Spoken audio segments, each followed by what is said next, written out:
Council briefing tonight and start the meeting by acknowledging that we meet on the lands of the Wadjuk people of the Noongar Nation and pay our respects to elders past, present and emerging.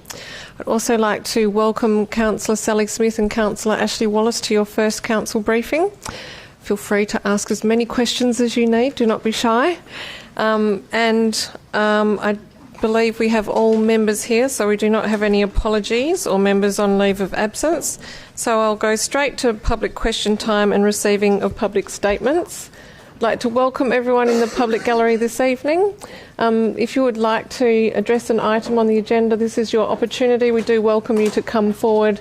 We just ask that you state your name, the suburb in which you live and the item which you're speaking to this evening, and we do have a 3-minute time frame on public question time per person.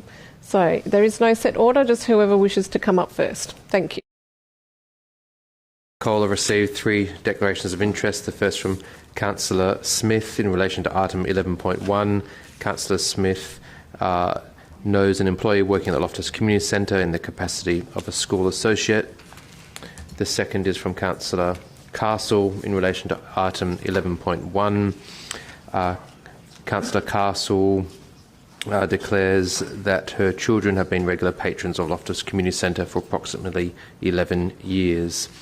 And the third is also a declaration of impartiality from Councillor Loden in relation to item 7.4.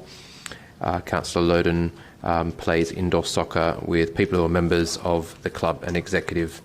In addition, a club member supported Councillor Loden's recent election campaign by displaying a poster on their fence. Thank you. Yes, we can do that. Did they ask for 10 minutes? Okay, 10 minutes. And also, just to follow on, we normally have deputations at our council meeting where it's a formal item on the agenda, but we do also provide provision for all that to happen at a council briefing, given that it allows a week before decision making is happening. So I understand that the Loftus Community Centre wanted to speak this evening, and they have requested to speak in the form of a deputation for longer than 3 minutes. So if you'd like to come forward. Thank you. Thank you, Sharon. You, Mayor Cole, in relation to item 11.1 on the Loftus Community Centre, to declare that your child attended the Loftus Community Centre 3+ Kindy program in 2014, and your children have previously attended activities involving room hire at the centre. Thank you. Thank you very much. So this evening's meeting is an opportunity to hear from you. It's also an opportunity for council members to ask questions of administration on the reports. What we normally do is we go to the items that have first been raised by members in the public gallery this evening. So the items that have been raised are 5.1, 8.10, 7.4 and 11.1, which is a confidential item, so that will be behind closed doors this evening. So if we go to item 5.1 first for questions from council members, that item is number 48 and number 50 Carl Street, West Perth, multiple dwelling amendment to approved. Any questions, councillors? Councillor Toppelberg. Thank you, Mayor Cole. Just to follow up a couple of the questions that came from the gallery this evening, perhaps if we can get a comment from the Coordinator of Planning Services, just in relation to the element objectives under the R Codes Volume 2 and how they are assessed. The question from the gallery was unclear as to that there are no actual guidelines as to what those actually are.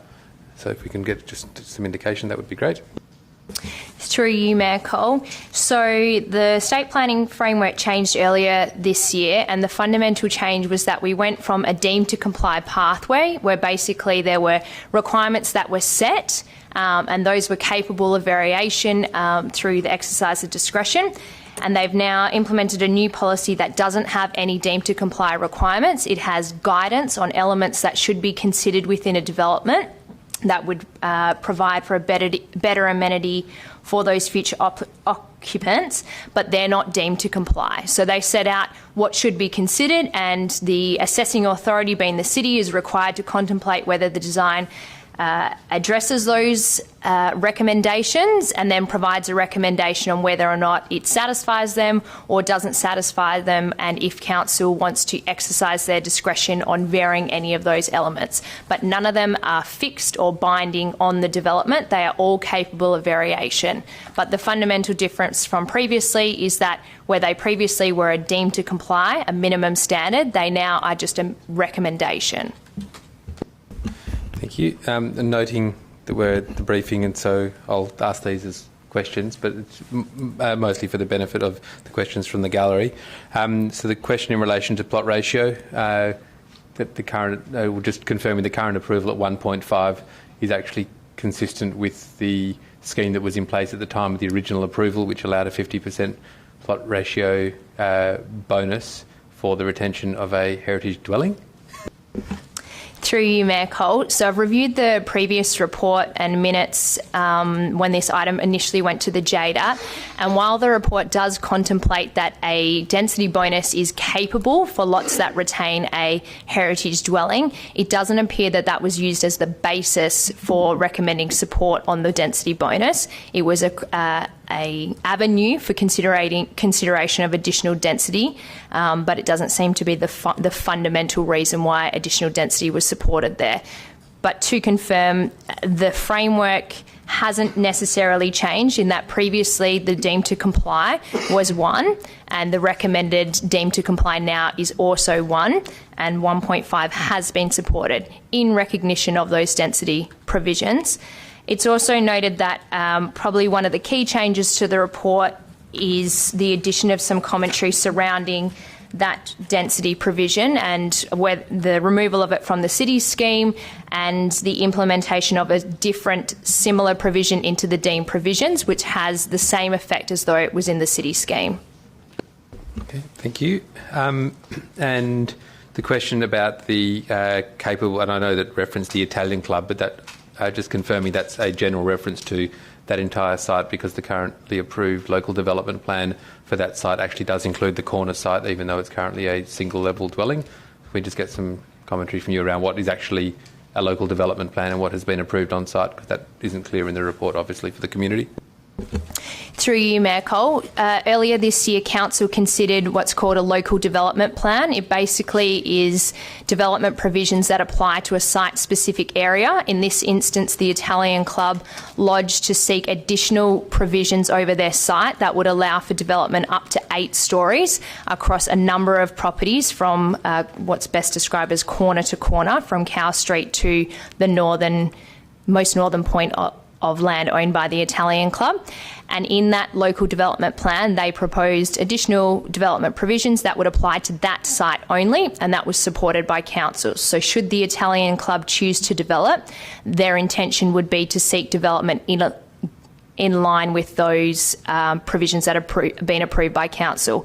The key thing to note is that the purpose of that local development plan was to vary the city's built form policy, which prescribed a height lower than the 8 stories, and the Italian Club was seeking certainty around future development at a greater height than the built form policy allowed for.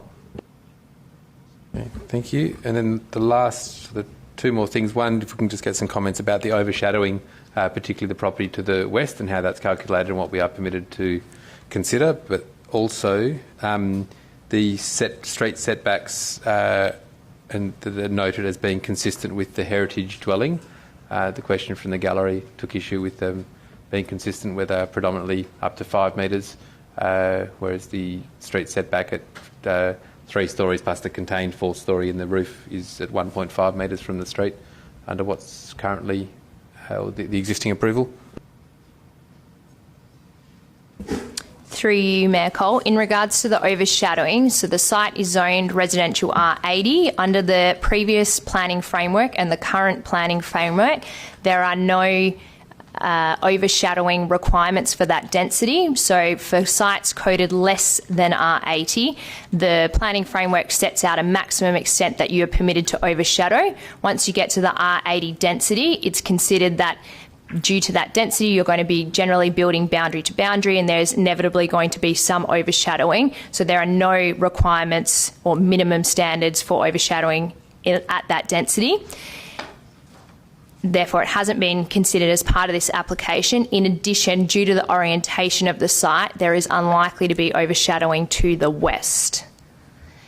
In regards to the street setback, I'll need to take that on notice, and we can provide some information in the briefing notes to confirm the actual setback of the existing dwelling in comparison to the other development proposed. And the last question that came from Mr. Smith related to the potential for the issuing of a work order, but given the regardless of having whether it was or wasn't in the officer recommendation for the reason for the original approval, the retention of the heritage dwelling, given the state of disrepair that it's in, what options are available to the city to enforce, even just through the fact that it's sitting on the heritage inventory in itself, what options are available to the city to enforce the maintenance of the property? Through you, Mayor Cole. So there is the ability under the local planning scheme regulations to require a conservation notice for any property that is on the city or the state heritage list. That would be required to remediate the dwelling in areas where it's dilapidated in accordance with its statement of significance. As part of the original application, the applicant did submit a heritage impact statement that assessed the significance of the dwelling and proposed measures for remediation. We would need a further heritage impact assessment to determine whether or not it's deteriorated beyond that. As part of the current approval, there is a condition, the construction management plan, that would require a dilapidation report to be prepared for that dwelling prior to construction due to the construction methodology that they would be using. So through that, we could capture it, and if it was determined at building permit stage that the existing dwelling was already in a state of disrepair and could further be damaged by the works involved in the construction, then at that point we could require some works to be undertaken. Alternatively, as part of, if council is considering an approval next week, we could draft a condition to require an updated heritage impact assessment to be submitted within a time frame after the approval being granted. And then, this application aside, just the fact that it's on the MHI and apparently, well, we've been told has a significant hole in the roof that hasn't been addressed, is that not a basis to require some level of conservation to ensure that it doesn't potentially further deteriorate the property? Through you, Mayor Cole, the city's compliance team can investigate that, and we will liaise with the landowner if repairs are required. Councillor Fotakis. Thank you, Mayor. Through you, Mayor, to the officers. Just on that point, I just want to just clarify that the building is in fact on the MHI list, because I actually just noted one point in which it was removed. It was mentioned that it was removed on March 2016.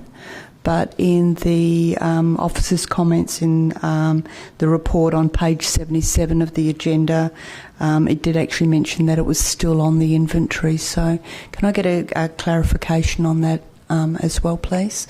The other issue is just on the state of the house. I did notice, as the gentleman from the gallery mentioned, that there is a significant hole in the roof. So not only in terms of the building's condition, but what are the obligations of the owner to ensure that that building is secure, not just secure from fencing, but secure to prevent anybody sort of breaking into the house and squatting. So just really want to ask really what options are there for the city in that regard. Through you, Mayor Cole. So there previously were two heritage dwellings on the site. One of those was damaged by fire, and that was the one that was removed from the city's heritage list in 2016. The remaining dwelling on there, which is number 54, that still remains on the city's heritage list. In regards to whether the dwelling has dilapidated beyond what is considered suitable for human habitation, we can get, again, our compliance officers to inspect that and can issue a building order if it is found to be in a state of disrepair. And just a question on the percent for art, the calculation, noting that we've got an extended application here, and so it was calculated many years ago. What, I suppose, options have we got for a recalculation of that amount?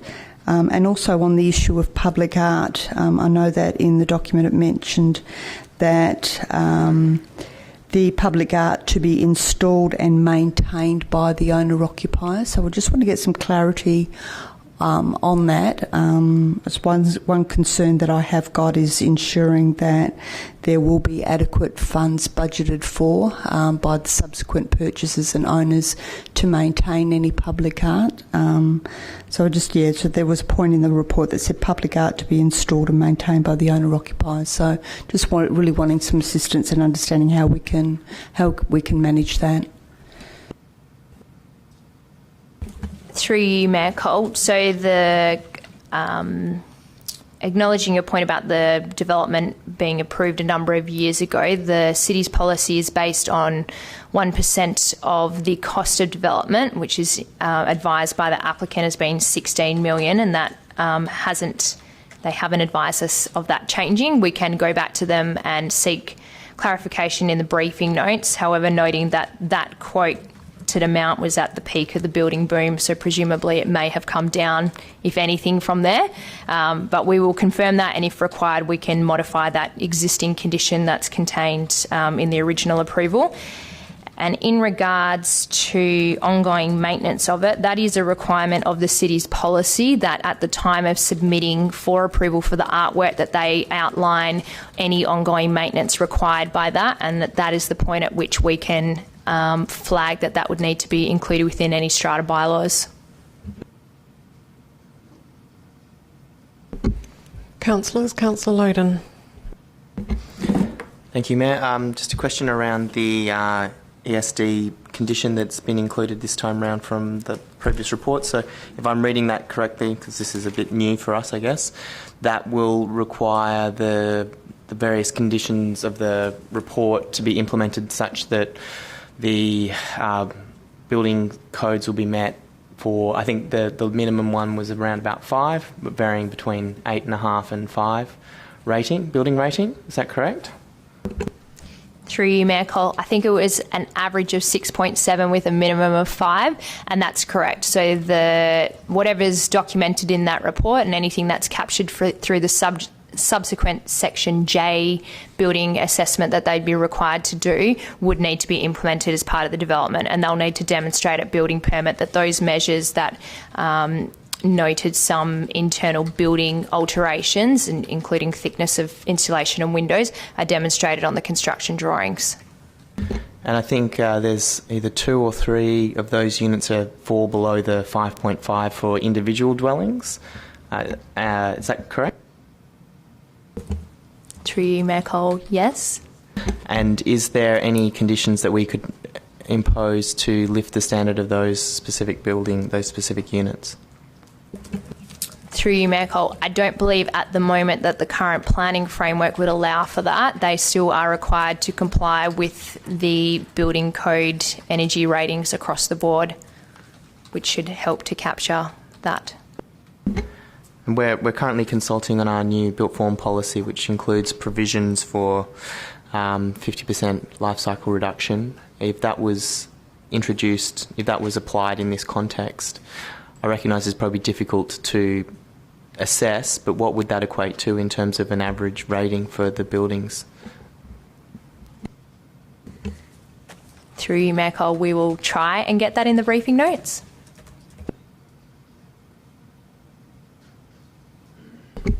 Councillors, any further questions on 5.1?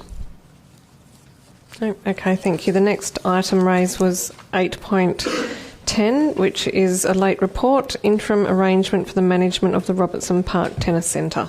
Any questions? Councillor Loden. Just a question around the status of the, I can't remember if it's a development plan. It's not. I know it's not a master plan, but of Robertson Park. When is that piece of work to be completed? When do we expect it to be finalised?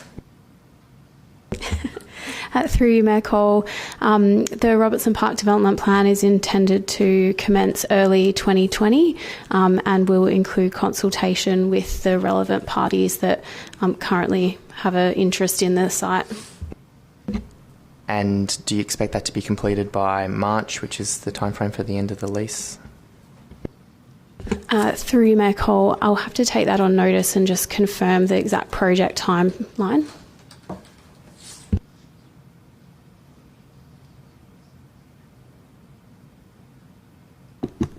Through you, Mayor Cole, we've just put the lease for 4.5 months to basically give us time to understand the long-term use. It won't necessarily coincide with the development plan timing at this stage. We can confirm the timing, but the idea is we've just put a short-term lease. We're proposing a short-term lease to maintain the status quo until we can better understand what the long-term use of the site would be. So that's why the timing's just till March, the end of March. And was there consideration in making it a bit longer to give a bit of more time to do the development plan and then inform decision making? Through you, Mayor Cole, I'll add in to this as well. One of the issues on the site is the maintenance and renewal of some of the courts. So I think the main reason we provided such a short period of time was so that we could get an understanding of those issues, so that we can understand that Tenant Senior's obligations around maintenance, because they will have to carry out certain works, and then we can have a conversation about a longer short-term lease, if we need to have a long, which we probably will, in order to A, finalise the development plan, and B, undertake any works associated with the development plan. Because if we're proposing new facilities or a rationalisation of existing facilities, we'll need to actually undertake those works as well. So that was the rationale. We've got a lot of work to do around getting legal advice, assessing all the assets, and then working with Tenant Seniors to ensure they've met all of their obligations historically before we can actually enter into another lease, whether that's a long-term lease or another short-term lease with Tennis West, so they can continue to keep it ticking over until we have a development plan implemented in accordance with what Council decides in consultation with the community. So would it be reasonable to say that we're going to have the information we need out of the development plan before any longer term lease is put in place, so that if we get to the end of this lease and we don't have the provisions in place that we need, that there'll be a short term extension, but we're not going to be looking at a 5+5 lease coming in or something like that? Yes, through you, Mayor Cole, I suspect that we will certainly have the information around the maintenance and renewal of any of the assets on the site, so that we can keep it going, because they are close to end of life, and there are some issues there. We will absolutely have that information within the time period recommended here for the lease, but I doubt very much that we will have a development plan in place by that stage. So it's likely that we will have another short-term lease after that, which will align with the time frame for the development plan before we enter into any long-term lease at all. Am I able to request a project plan for the development of this development plan with a view to putting forward an amendment to possibly align the lease so that there is less decision making required, but the provision of the project plan setting out the stages of the development plan, including the likely provision of a report to council and consultation with the community, would be great. Through you, Mayor Cole, if I could just add, that's not a problem, we can provide that. Tennis West would need to agree to a longer term. At this stage, they agree to this short term because there are medium-term maintenance obligations. So they would need to agree to any extension to the lease. So we'll also check with them to understand their view on a year or 2 year or whatever the development plan timeframe is. I guess I'm more interested in the alignment of the lease with the completion of the plan, not the full implementation of the works to be undertaken on the plan. I think we're looking at potentially, my understanding from our corporate business plan is that this development plan is due to be finished within this financial year. Councillor Hallett. Through you, Mayor Cole, to any of the four officers who'd like to respond. I'm just wondering if someone could comment on the likely scope of any capital works and upgrades that were mentioned from the public gallery in terms of concerns in this short-term lease, what that might look like, if any.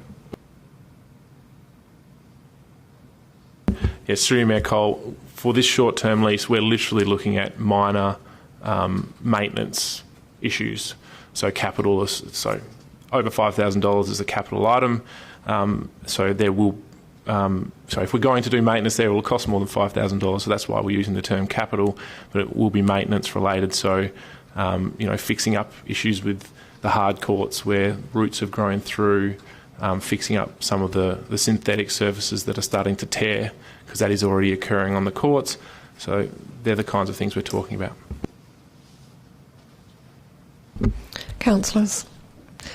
I have a question in relation to the arrangement. So if I can just outline this to you, and if you could perhaps, Director, tell me if this is correct, that the short-term lease arrangement is with Tennis West, a not-for-profit, but it is essentially to facilitate the continual operation of a commercial operation, which is Tennis Central. Is that correct? Yes, through you, Mayor Cole, that's correct. Okay, and it talks about in the report that the leasing fee is set at 10%. Where is it?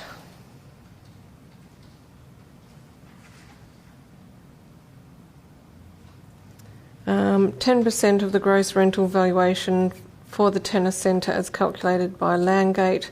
This is consistent with the city's proposed approach for new leases.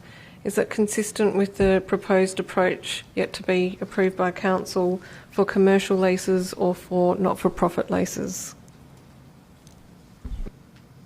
Through you, Mayor Cole, it's consistent with the approach for community and not-for-profit leases. So it's based on what the lease would be for a state association, or like, I guess, tennis seniors, because it's not-for-profit. Is there any reason why the city wouldn't opt then to lease directly to Tennis Central and charge a commercial leasing fee? Through you, Mayor Cole, that would be something we'd consider moving forward. At the moment, we just wanted an arrangement to maintain the status quo until we can look further into those options. But how is it the status quo if the lessee is changing? Through you, Mayor Cole, just a couple of there's two reasons. One is Tennis West is proposing to continue to, well, not allow, but tennis seniors will continue to operate from that site. They're not leaving the site. Tennis West have agreed that they will continue to host them at the same, or at less of a rate than they currently pay to the city. So the status quo will be maintained, as in tennis seniors will continue to operate from the site in exactly the same way as they're currently operating. The commercial operator who's been operating there for a long time will continue to operate in exactly the same way. The only difference will be the lease will be with Tennis West instead of with tennis seniors, and Tennis West have the capacity to pay for the associated costs that tennis seniors don't, because they don't receive fees from their members, and they find it difficult to generate the necessary capital and financial position to maintain the facility.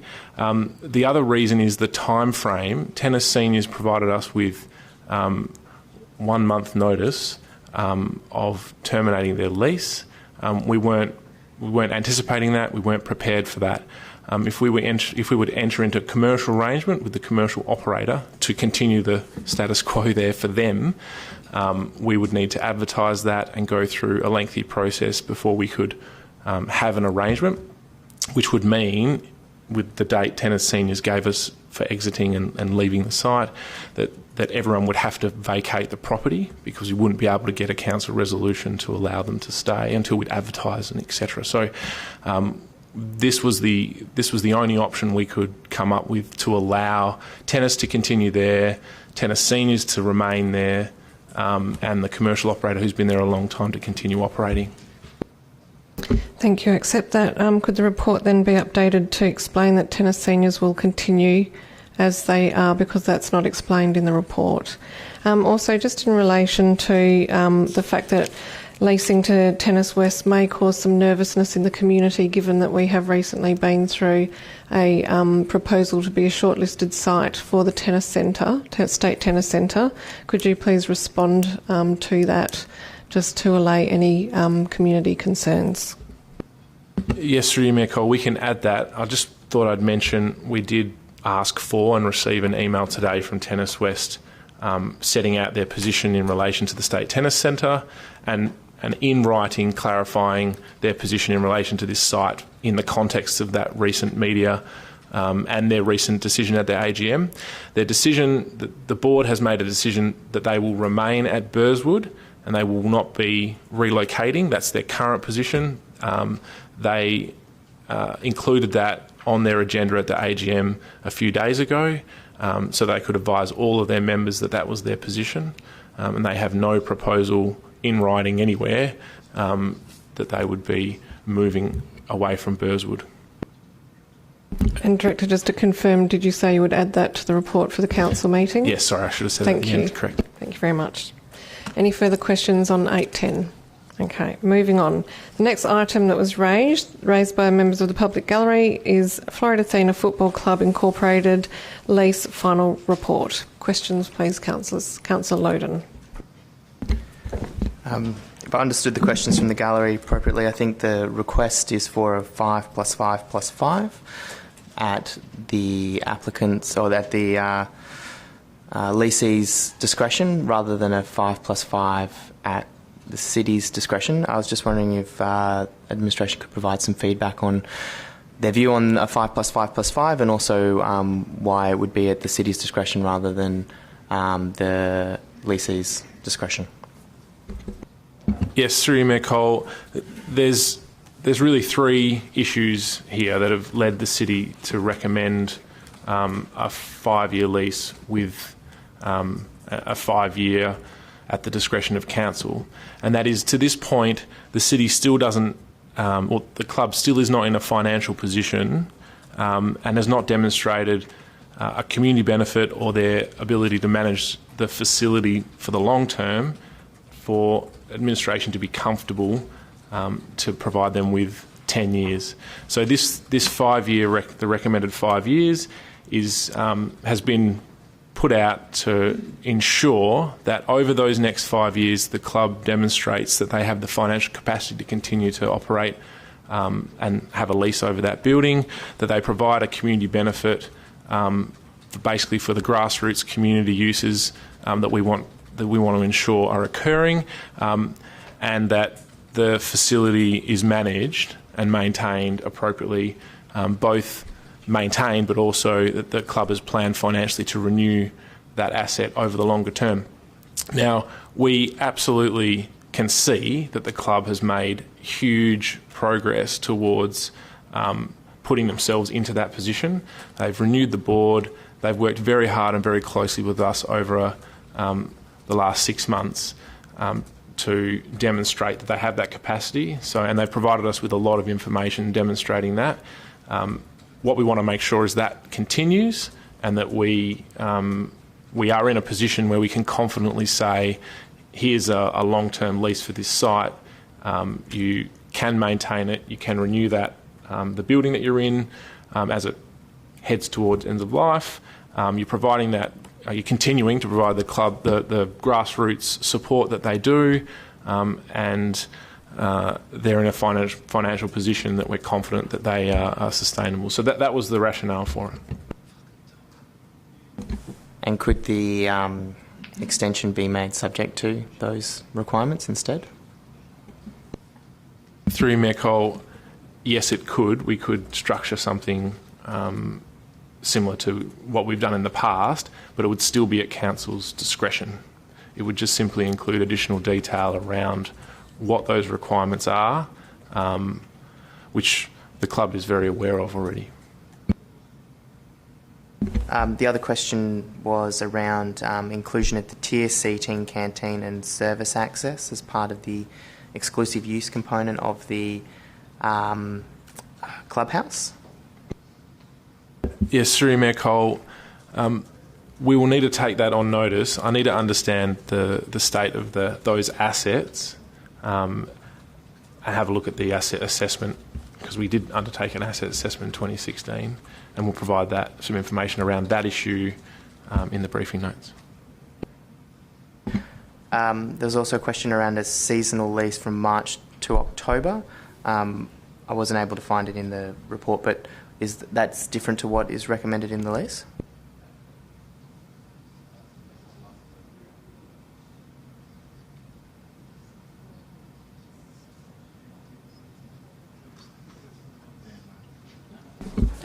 Just to clarify, Councillor Lodin, in relation to the recommendation before us, it talks about at clause 4 that Floridacina Football Club, that their access to the stadium pitch will only be for April to September annually and will be through the city's seasonal ground allocation, with the club being responsible for all associated fees and charges, including floodlight usage. And the question from the gallery was around their pre-season training needs, which start earlier than that clause permits. Is that the question? Yes, through you, Mayor Cole. The reason the city has recommended April to September is to ensure that we can attract another sporting group or community group to use that facility. If we limit that time frame any further, then we lose the opportunity to attract an equivalent sport and to maximise the usage of this facility for the broader community. The club will still have access to the site through our typical licensing process, but they will have to have secondary access, because the primary group that gets access will obviously have primacy, and when there are opportunities, and there will be opportunities because the facility won't be used constantly, the club will need to then work within those to undertake their pre-season training.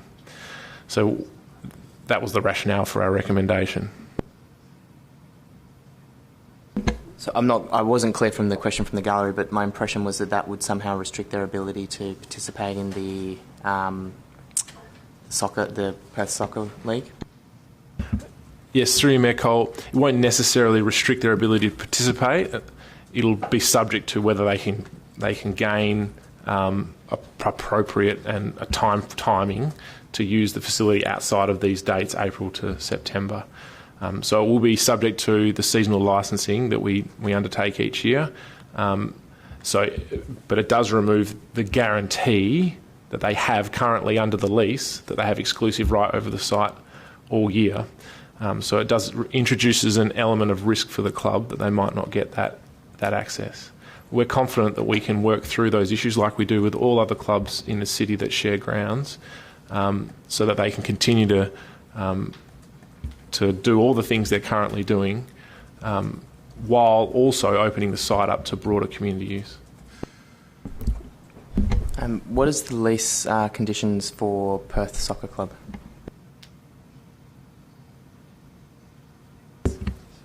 Through you, Mayor Cole. In terms of years and so forth. How many years they have? Okay, 10 years with 2 5-year options. The Perth Soccer Club are responsible for full capital maintenance and renewal of all structures on the site. So they would need to maintain and replace any structures as they reach end of life.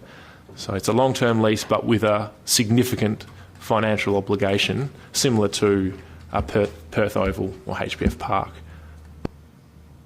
And are those additionals 5 years at the city's discretion or their discretion? No, at their discretion. Before I go to you, Councillor Topberg, if you wouldn't mind, I'd just like to follow up on the question that Councillor Lodin was asking in relation to the pre-season requirements. It talks in the report about the fact that the club has requested Tuesdays and Thursdays prior to April annually to meet their NPL requirements. I know that you're looking at 6 months summer, 6 months winter, but would it be possible to have a scenario prepared with a likely summer sport that would potentially be able to use Litters Stadium under this shared use arrangement, and whether the 2 days requested by Floridacina could potentially be accommodated based on what a summer sport may need in terms of training requirements at the beginning of the season? like a scenario to see whether that works, and if it wouldn't work, what other proposals could there be put in place? For example, use of Britannia Reserve. Yes, through Mayor Cole, I think at this stage it's very difficult to anticipate what summer sports will or won't occur there, but we can work with the club and consider this offline and provide some information in the briefing notes and consider it further before next week. Thank you. I'm just thinking of the example of Charles Villiard, where we have cricket and winter sports, 2 winter sports, and how that works in terms of the shared use arrangements, and just trying to at least have an idea if a scenario would work where you have a summer sport using Litter Stadium. Councillor Toppelberg was next, and I'll come to you, Councillor Gontaszewski. Thank you, Mayor Cole. I'm going to request some clarity in the briefing notes, or maybe it's through some other method, because just some clarity about where, because we seem to be talking about 2 quite different things. The club, the recommendation is for 5+5 at the city's discretion over the club rooms only, and a seasonal licence over the grounds. We're being told this evening, pretty much, if they don't have gate sales, naming rights for the stadium and club room, and fencing signage on a seasonal lease basis, which means that they're effectively looking for exclusive access to the stadium for that winter period, then it's been intimated that we're going to be killing off the juniors and the ability for the club to be able to exist, and they need a 5+5+5, and it needs to be a broader area. So what we've heard from the gallery this evening and what's in the recommendation are quite far apart, and so I'd like some clarity, not from what the city thinks, but really negotiations or otherwise, so that we understand that we're not potentially approving something that is not palatable to the club, or that we are fully understanding of what is capable, and that we get a recommendation clarity next week that what is recommended, or what the city's position is something that is either agreeable or workable, because otherwise it has no point, and we don't have another meeting. We have one more meeting right at the death knocker when the current lease runs out. So it's important for me that we can get that information clear for next week, because whilst the principles seem the same, we seem to be quite far apart. So that is a long-winded question, but it is a question for just to get some clarity around what those recommendations are, negotiable or non-negotiable. As an example, the issue of naming right, or fence signage on the fence being a source of revenue. My understanding is that most of the fence under this arrangement would no longer be there. So some of those things, if they are critical for either party, I think need to be resolved. If that's possible for next week, please. Yes, through you, Mayor Cole, the club will still have access to naming rights, and we have discussed this with the club in detail. They understand the city's position, and they, as far as I was aware, they were comfortable with the recommendation, other than the issue around it being at the city's discretion, council's discretion, and the extra 5 years. So there was no indication from the club in any of the negotiations that the club would fold as a result of the proposal. We can certainly discuss it more with the club and have a conversation around those details, so they understand that they have the ability to have the naming rights, and they can get sponsorship, and all of those things will continue. And we can also have a further discussion around the season and their access outside of the winter season. Yes, but ultimately, the club does understand the reason why we've landed on this recommendation, and have generally accepted in our discussions the principle that sits behind this, and there's been no indication that they won't be able to operate under this framework, provided that some of these issues are ironed out between now and next week, which we'll endeavour to do. So can I just ask a quite specific question? During the winter season, under what's proposed in the recommendation, if there is training on a Wednesday from 5 p.m. till 7 p.m, if you and I turn up at 3 p.m. and want to play soccer on the pitch and it's during winter, are we allowed to do it, or is someone from the club able to tell us that we're not allowed to do it under the proposed licence arrangement? I'm just trying to get an understanding of the difference between licence, lease and the access as recommended under Part 4, which talks about the access being subject to our allocation to clubs So if we were to turn up an hour before training and want to play on that pitch during winter, are we allowed to do that? Yeah, through you, Mayor Cole, it's the same as all of our other sporting grounds where there's seasonal licensing. The city manages the site.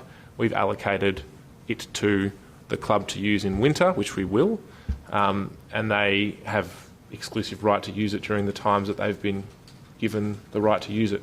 If you or I walk onto the site during those times, we'll be asked to leave because they have booked the site for use. If we use it at another time outside of the times the club has got the site booked, then we'll have the right to use that just like anyone else in the public. So it'll all come down to the detail around the licensing, which will reflect the needs of the club. It'll be the club coming to us and saying we need the pitch at these times, and just like we do with all of the other grounds in the city, Leederville Oval included, we will manage that training and we'll agree an approach that everyone's comfortable with. And 365 days a year, the turf maintenance is 100% our responsibility. Yes, that's correct. Councillor Konchevsky. Just to follow up on Councillor Topperberg's comment, and in terms of the seating and the canteen, and I think the ramps were also referenced in the gallery, is that to be incorporated into the licence? Or are those, like the seating in front of the club rooms, is that to be, where will that be referenced if it's not included in the leased facility? Yes, through you, Mayor Cole, we'll take that on notice, whether it's included in the lease or they've got access to it through the licence. But one way or the other, they'll have access to it. Councillors. Councillor Fotakis. Thank you, Mayor. Through you to the Director, I just want to get some clarity on the application for federal funding, which was lodged on the 19th of March, and that was for the $3 million grant. We've got a copy of that application. Just really want to get an idea whether we have any indication of status on that. There was the comment from the gallery that the proposed lease puts that application in jeopardy, so I just want to comment on that as well. Yes, through you, Mayor Cole, we've had discussions with the department, who have advised the city that the city absolutely can be part of that $3 million grant application, and there's absolutely nothing stopping the city continuing that application along, joining the application and continuing that process along. The only requirement would be that the club would need to request the city join as a party to that grant application, and I think with this proposal, if this lease was approved as it is recommended, the club would not be able to proceed with the $3 million grant application because they don't have control over the space in which they are proposing to build structures. So they'll need the city's involvement, and we're very happy to be involved. We want to be involved, and we will be seeking the club request the department to request the city join that application. The current status is as it's set out in that letter. Nothing has progressed since that point. The project scope is the next stage of the process. So the club would need, and the city together will need to lodge a project scope, which will be based on the development plan that is put together jointly with the club for the site. So we've got, over 6 months has elapsed since that indication, that initial application. Is there any indication that, really in terms of time frame, we've got a deadline that's looming on that one? Sorry, that should have been through Mayor Cole. I'm sorry. Yeah, okay. Yes, through Mayor Cole, we will need, depending on the outcome of this, we will then immediately sit down and determine the scope of the project, the timeframes, and what will be involved in that. At this point, the club's put a lot of work and a lot of time into developing the master plan, and then they've also put a lot of work and effort into developing further planning. But it all hinges on the tenure, and so the city's view is that we need to determine what the tenure is over the next 5 years so that we can then sit down and plan this development and upgrade to the site. And then we can consider further tenure, a bit like Robertson Park. We can then consider further tenure opportunities from there.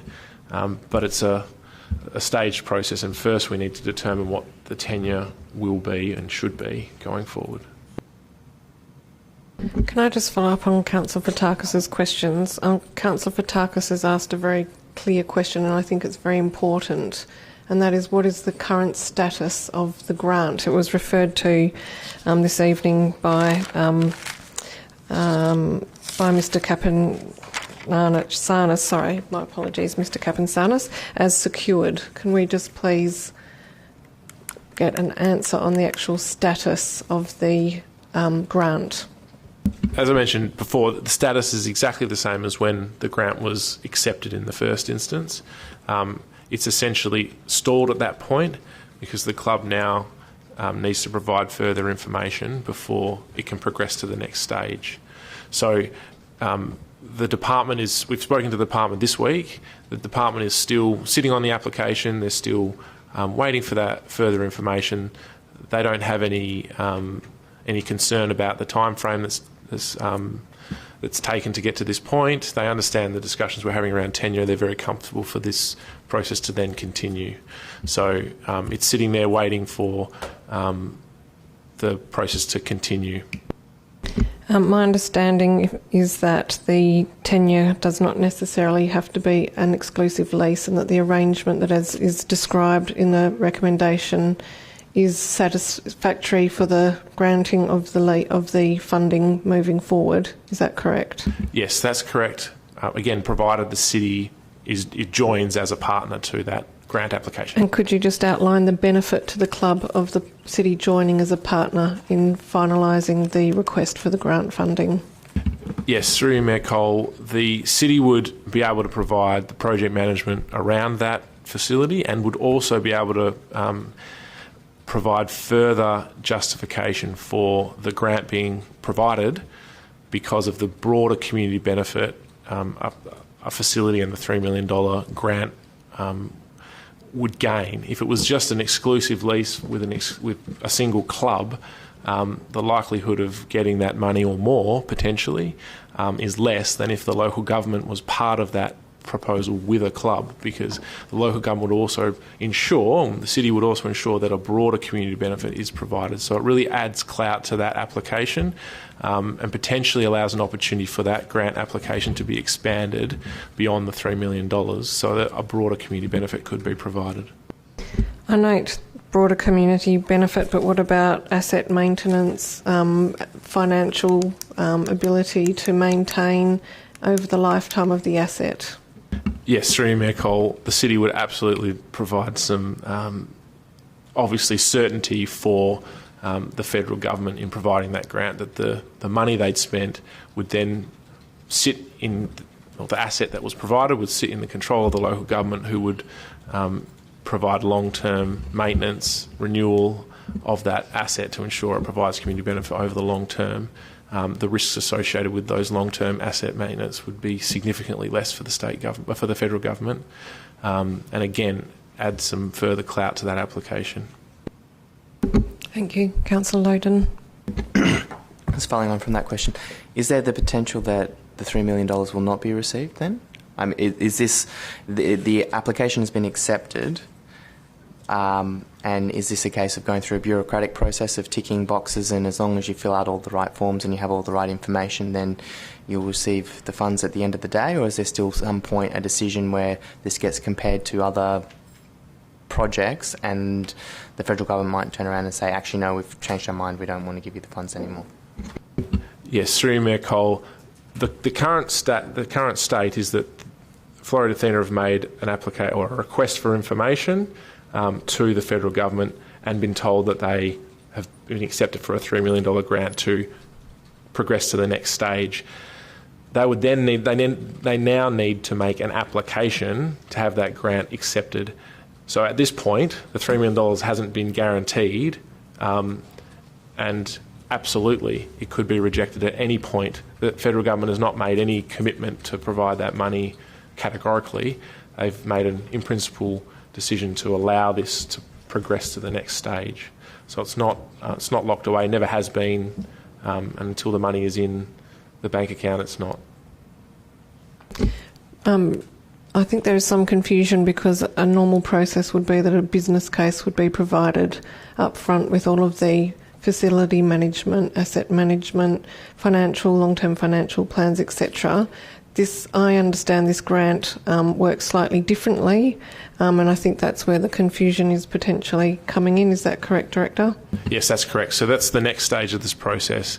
We'll need to provide all of that information. This is really just giving confidence that it's worth spending the time putting together the development plan, the business case that goes with it. So that's the stage we're at. We've got confidence that the federal government has set this application in a list of others that will be considered, and so it won't be rejected outright. We won't be wasting our time. Councillors? I also just had a question in relation to building maintenance and renewal costs, given that this is a significant shift in terms of the city taking responsibility for the entire site other than the club rooms under the proposed recommendation. You did mention, Director, that there was an asset assessment done in 2016, but in the report it talks about the fact that the costings or estimates for what sort of financial situation we'll be facing hasn't been outlined, but talks about the fact that that would be considered through the long-term financial plan. So when the asset assessment happened in 2016, does that actually give an indication of, more detail of the condition of the assets and the potential costs associated for the city? And if so, could that please be provided to Council? Yes, through Mayor Cole, we can provide some further information. The financial budget implications section does set out a summary of that assessment. There were no costs included in that work. It was just simply an assessment of the state of the asset and essentially where the issues lied. It led to the city cordoning off certain areas and closing certain parts of the facility because of the state of it. So we can provide some further information around that in the briefing notes. Thank you. Any further questions? Oh, okay, thank you. We will now go back to the beginning of the agenda for the items that we haven't yet dealt with. So the next item is 5.2, which is 536 Charles Street, North Perth, proposed mixed-use development comprising 2 commercial tenancies and 2 multiple dwellings. Any questions?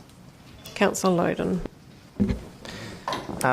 The plans show a number of solar collectors on the roof. That's a hot water system effectively, is that right? It just pumps water up, heats the water up using the sun, and then is that the idea, or is it also somehow involved in HVAC as well?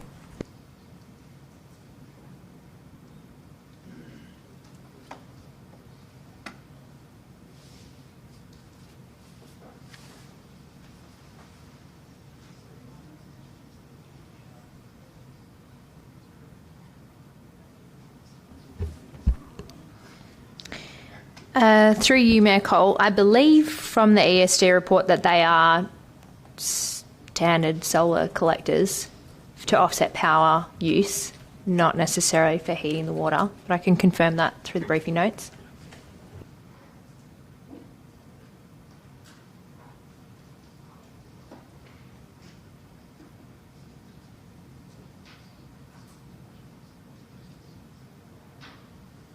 Sorry, I was distracted. Are we ready to move on to the next person? Thank you, Councillor Vatakis. Okay.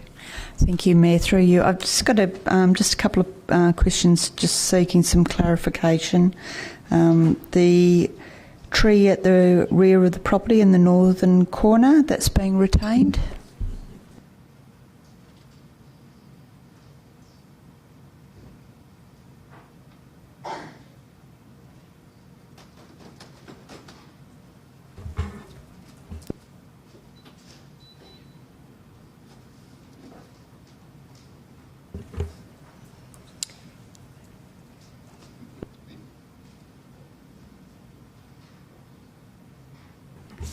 Through you, Mayor Cole. Yes, you're correct. Sorry, it wasn't on the survey for some reason. Yes, there's a large existing frangipani tree that's going to be retained in that top northern corner.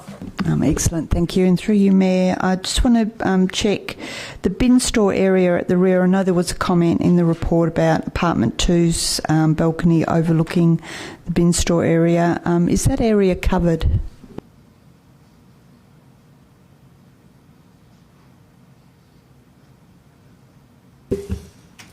Through you, Mayor Cole. I don't believe it's covered. I think it just has a fence around it. Do you know if consideration was given to covering that area? I suppose just note the amenity of relying on those outdoor areas. And if you're overlooking I don't want to presume that it's going to be a stinky bin area, but they generally are. So whether consideration was given to putting a roof on that area. Through you, Mayor Cole, we can certainly discuss that with the applicant tomorrow and confirm through the briefing notes that they would accept a condition for the bin store to be enclosed. Thank you. And through you, Mayor, just with regards to the noise, I mean, we're on a busy road, and just looking at whether the type of glazing has been stipulated or any other noise control mechanisms, particularly for those properties facing Charles Street. I just couldn't see any reference to it in the report. Through you, Mayor Cole. On page 118 of the agenda, the officer report discusses the requirement for an acoustic report and that hasn't been provided as part of this application. So that forms part of condition 2.2 of the recommended approval, that they provide an acoustic report and that those requirements that are recommended in there are implemented through the building permit process, and also that a notification would be required on the title of those residential properties to notify of the close vehicle noise. That's excellent, thank you. Yeah, I noticed that, as a requirement under Section 70 of the Transfer of Land Act, it does mention the noise. I'm just wondering whether that you regarded that was adequate, considering that the development's located within around 100 metres of a live music venue in the Charles Hotel, and whether more specific reference needed to be given to that. Through you, Mayor Cole. At present, the current planning legislation doesn't make reference to proximity to live music venues. The current notification requirements are quite outdated, and they are going through a statewide review at the moment.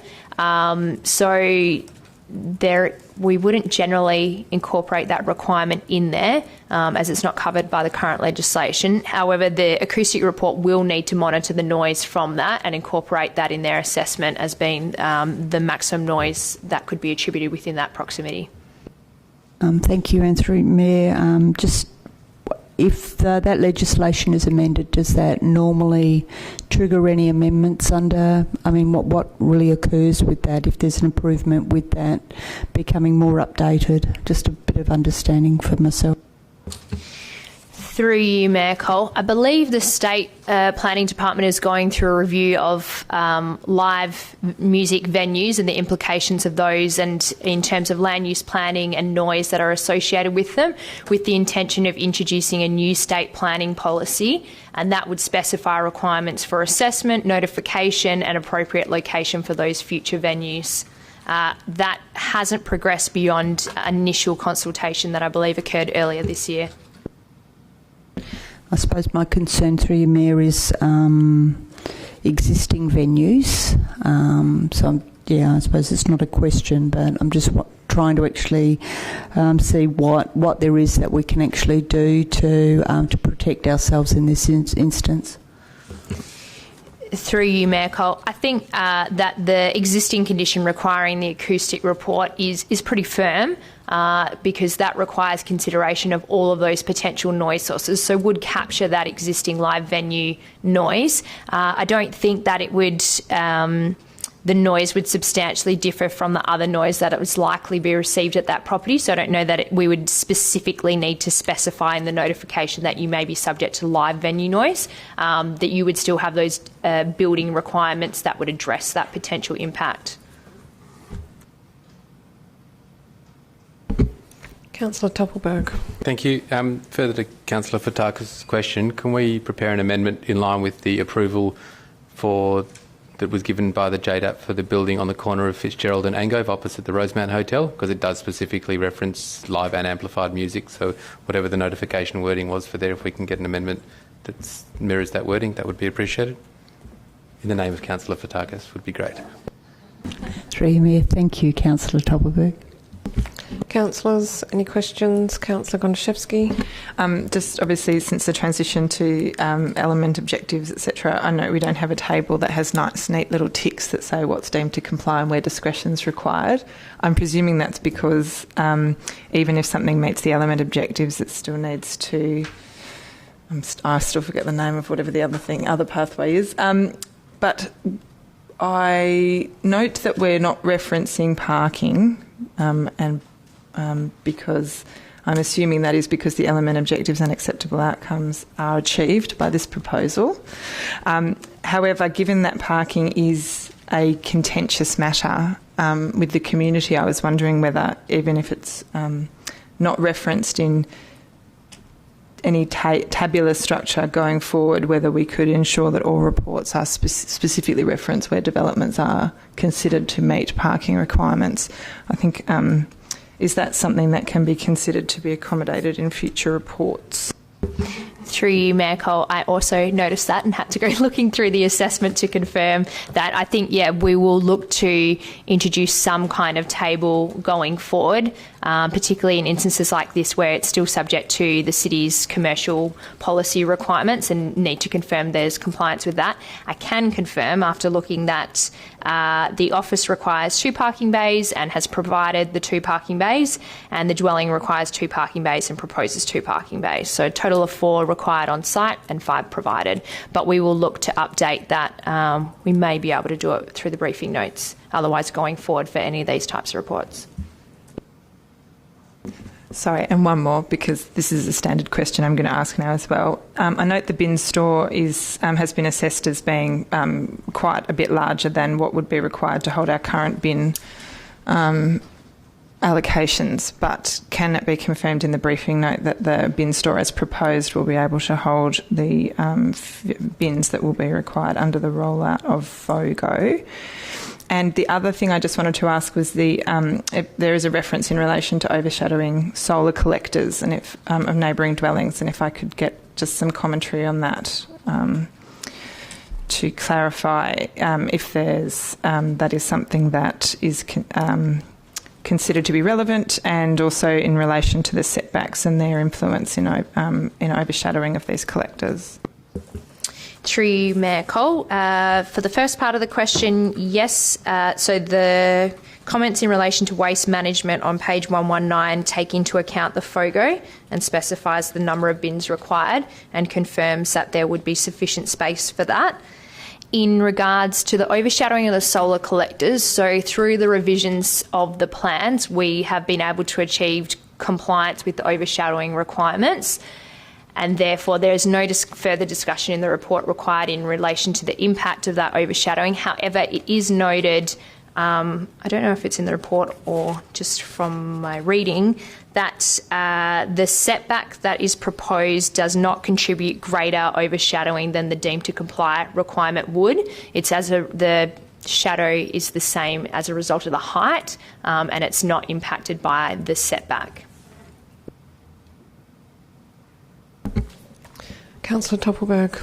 Thank you, Mayor Cole. The fencing condition 6 talks about visually permeable in accordance with Codes Volume 2.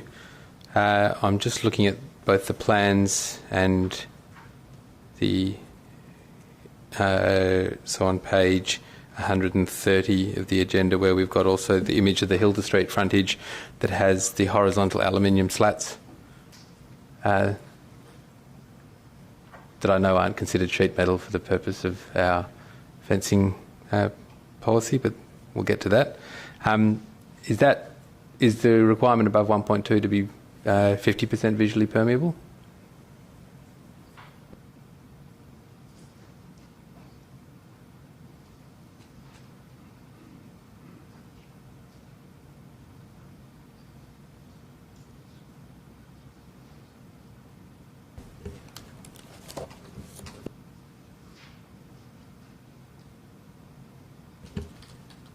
Through you, Mayor Cole. Yes, sorry, I just wanted to confirm there was no change under the new Ackroyd, so that's correct. It is visually permeable with gaps of 50 millimetres above the solid.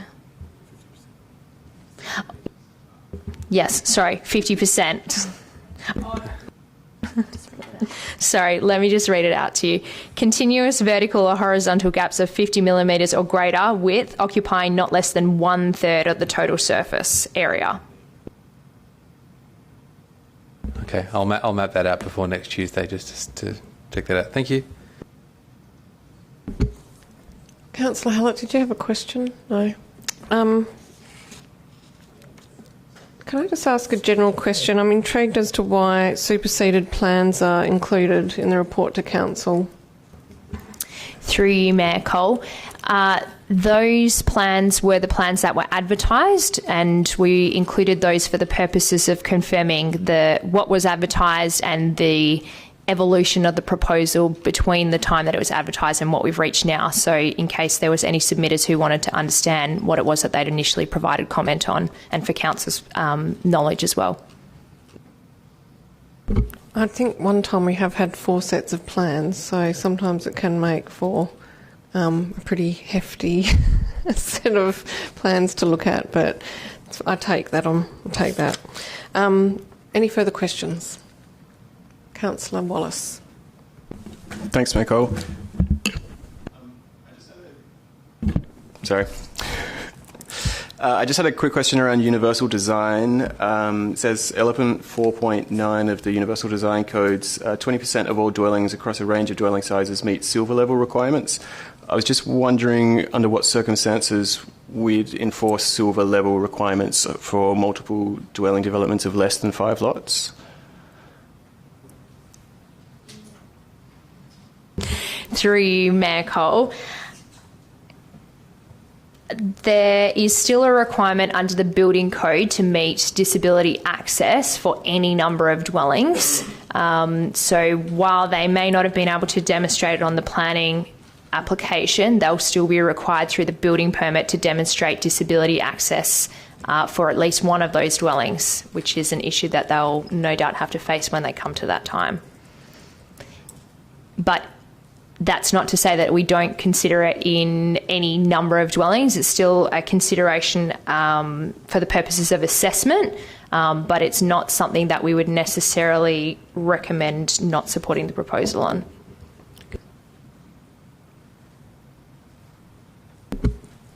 Any further questions, councillors? Councillor Toppelberg. Just a follow-up question to that, given that that would most likely only be solvable by the inclusion of a lift, are we effectively saying that because you could replace the stairs with a lift, it's possible to resolve at that stage and therefore it doesn't negate an approval of the building as proposed? Through you, Mayor Cole, yes, that's correct. They would be able to provide a lift there in some capacity. I do believe under the building code they would still need to provide a non-mechanical access for emergency access, so that's something that they'll need to get their certifier to resolve through the building permit and has been flagged to them through the planning approval process. Councillors. Okay, moving on to 5.3, amendment number 4 to local planning scheme number 2. Brentham Street, Leederville, outcomes of advertising. Any questions? Councillor Loden. Just wanted to clarify that the building will be demolished prior to us taking ownership of the land. Through you, Mayor Cole, yes, that's my understanding. We've previously been told yes, but could that please be absolutely confirmed?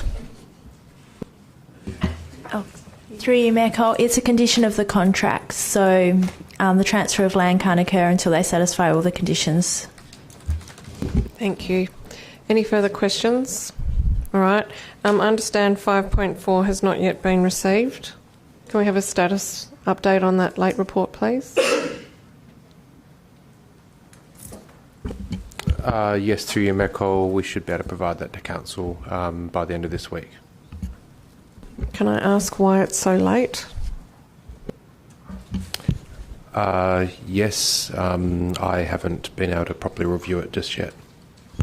Is there any reason why it has to come to this round of council meetings?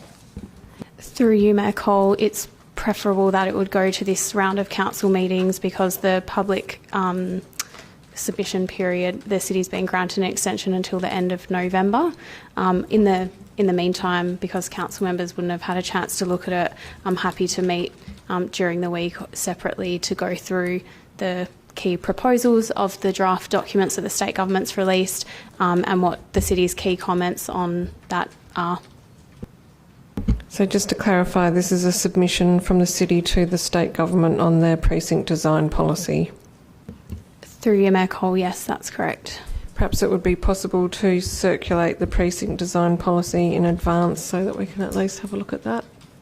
Thank you. Any further questions? Okay. Next item, 6.1, late report, management of services at World Square for people experiencing homelessness. Councillor Loden. No. I know we've moved seats, but it's Councillor Toppelberg. It's just that Councillor Loden's been asking questions first up for most of these items. Councillor Toppelberg for the record. Thank you. Just proposed recommendation 2 caps the reserve hire fees. I'm just concerned that if that changes during the next year's budget to a different fee, that we might technically not be able to waive those fees. So just the figure of 6,777 can be removed by amendment, please, or just to reflect whatever the reserve hire fees would be under each financial year, because that may well change during the period, please. Yeah, through you, Mayor Cole, we can sort that out this week and alter the amendment. Alter the recommendation accordingly, and just deal with it in the financial implications. Councillor Loden. Thank you, Mayor Cole. I did fire through a couple of questions to the Director earlier in the week, and he did provide some responses, but I just want to follow up on one particularly, which is with Manor moving out of the site, there's a proposal to evaluate the impact of removing the meal service on that, and if you could just provide some details around how we're going to evaluate that. The response talked about reports from people observing antisocial behaviour and observation of rangers, but I was wondering if there's a way to get any greater detail on what we're observing in World Square. Yeah, through you, Mayor Cole, Councillor Loden did ask some questions, and I did respond, and the response was along the lines of it's quite difficult to relate to any incidents and responses that we make to, particularly to Manor Inc, because there are a number of things that happen down in Wells Square. So what I can do between now and issuing the briefing notes is just put a bit more detail around that, and I can find out from rangers what we are observing. My understanding would be you'd need to have some kind of measure of what is happening currently, like the number of people accessing the site and the frequency that you're observing antisocial behaviour, and then at this point, and then also once they move, assuming this is agreed, then what those data points are there to sort of be able to compare and contrast to say there hasn't been a change at all, or there has been a significant change, I guess, and that might be hard to do if we don't have that initial information as well. So, yeah. Yeah, through you, Mayor Cole, we can establish a baseline now, and then we can compare that, when the move takes place. Councillor Castle. Through you, Mayor Cole, just a couple of questions. Can you confirm, to the Director of Infrastructure and Environment, can you confirm the location of Tranby Centre and how close that is to World Square? through you, Michael, if I take that on notice, we'll provide a plan. It's not very far away, but it is not in the City of Vincent. It's walking distance. Can I just also clarify at this point, the report says that the officers met with Manor Inc. and Uniting Care West, but I think it should be noted that also myself, Councillor Gonchaszewski and also Councillor Fotakis were at the meeting. And because we're at that meeting, we know that this is not something that is being forced upon Manor Inc. This is something that they are very open to doing. I know that we've always reviewed this every year, and Manor has had a very strong view about being at the park, being in an open setting, etc., and that that Manor Inc., the current operators of Manor Inc., feel very positive about the opportunity to work from Uniting Care West. Perhaps I could just go into some questions based on the meeting that we had.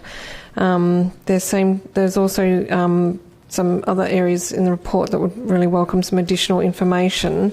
One of the factors was that Tranby was going to be undertaking kitchen renovations, and that was the reason why this transitional arrangement couldn't occur straight away. So if you could perhaps just provide some further information about that in relation to their kitchen renovations and when that might be ready. Also just to flag that I would be putting forward an amendment for consideration to provide a report back to council within 6 months to actually report back to council on the transitional arrangements. There has been talk with Manor Inc. about doing that over a period of time so that they start to move off and potentially have 2 days at World Square, 3 days at Tranby, etc., and that there will be transitional arrangements. My understanding was that it wouldn't necessarily take the full 12 months, and that at 6 months significant progress should have been made, and that at that point I would like to request a report back to council. Some of the other issues that have been raised around Manor Inc. that I think would be really useful to have in the report is around cleanliness of the park and surrounds. Also a discussion around the city's approach to unauthorised users of World Square and how this is being responded to under the City Homelessness Response Framework. And I think that we really do need to outline that broader approach, because I think that if residents who live around World Square read this report, it wouldn't indicate to them exactly the comprehensive work that's actually being undertaken in this space and the long-term strategy that's been outlined under the City Homeless Response Framework, of which the City is a member. I note that that is probably more work that comes from strategy and policy, and perhaps it needs to be a combined report to capture the full context around World Square. Yep, thank you, Michael. Yeah, we can deal with most of that this week. As far as the broader strategy goes, there is intended to be a council report in December updating what's happened, but I can certainly add some information to this report in the interim. Perhaps then the title of the report needs to be narrowed, because when I read the title of this report, it indicates that it's about all services at World Square as opposed to dealing with Manor Inc. only. And if a broader report's coming in December, that's fine, but I think it needs to be noted in this report. Thank you. Councillor Fotakis. Yeah. Through you, Mayor, just on that comment, I mean, I did look at point 1.3, which looks at the attendance for the information session, which we had in the previous agreement with them, but just that query whether that should now include the outreach worker from Uniting Care West, which the city does contribute funds to, whether merit had been given to including Hush within that. I would consider that he's now part of that World Square team. Yeah, through my call, we can certainly add that. That person is a stakeholder, so we can add that to the meeting. What we've done is we've mirrored the current conditions on the current licence, so we can just expand it to reflect that. Thank you. And through you, Mayor, just on the current conditions, did actually go through hours of operation. So I know there's been some changes there since that initial agreement came through council. I just wanted to get an understanding about whether that was left off for any reason, or whether any thought being given to putting those hours of operation that were previously agreed back into this. Yeah, through you, Mayor Cole. That's correct. Last year's licence did have fixed times for 45 minutes.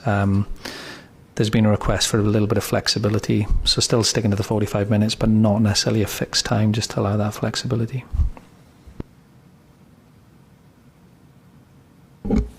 Councillors. Councillor Castle. Through you, Mayor Cole. I did have a couple of other questions. I was going to ask questions about what approvals were in place for Tranby Centre, but I think you just mentioned, Director, that it's not in the City of Vincent. Is it possible to get an understanding of what approvals they might have? I'm assuming they're in the City of Perth, because the report mentions a significant expansion of their operations, and I'm just trying to get an understanding of whether that's going to have an impact on this particular service. And happy for that to be in the briefing notes or the report. And I also had a question about Clause 4, which states that administration will not consider any applications for additional goods and services, etc. I'm just wondering if you can tell me what the practical effect of that is. So what would happen if the city did actually receive another application? Through you, Mayor Cole. So we're proposing that while Manor Inc. have a licence, that nobody else is allowed to operate in a similar fashion.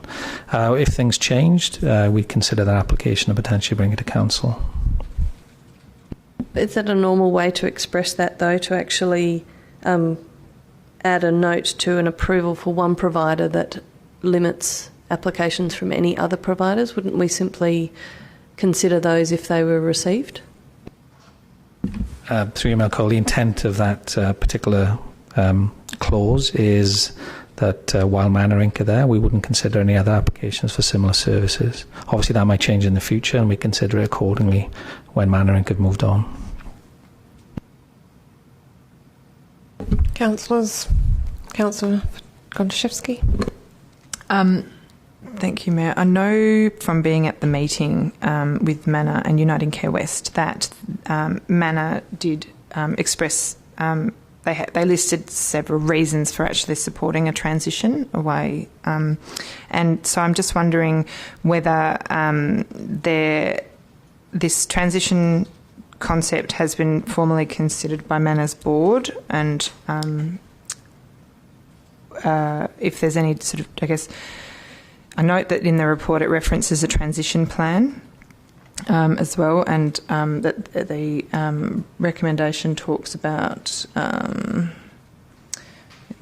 developing transitional arrangements. I'm just wondering whether that there is capacity both to perhaps expand the actual text of the report to perhaps provide a bit more of a fulsome recounting of the discussions to date, obviously being cognizant that we need to respect that there may still be discussions occurring within both organisations, and also whether we actually, rather than just talking about transitional arrangements, whether there is any sort of, whether we could request that that there is a transition plan that is prepared. I'd be grateful for some commentary on that.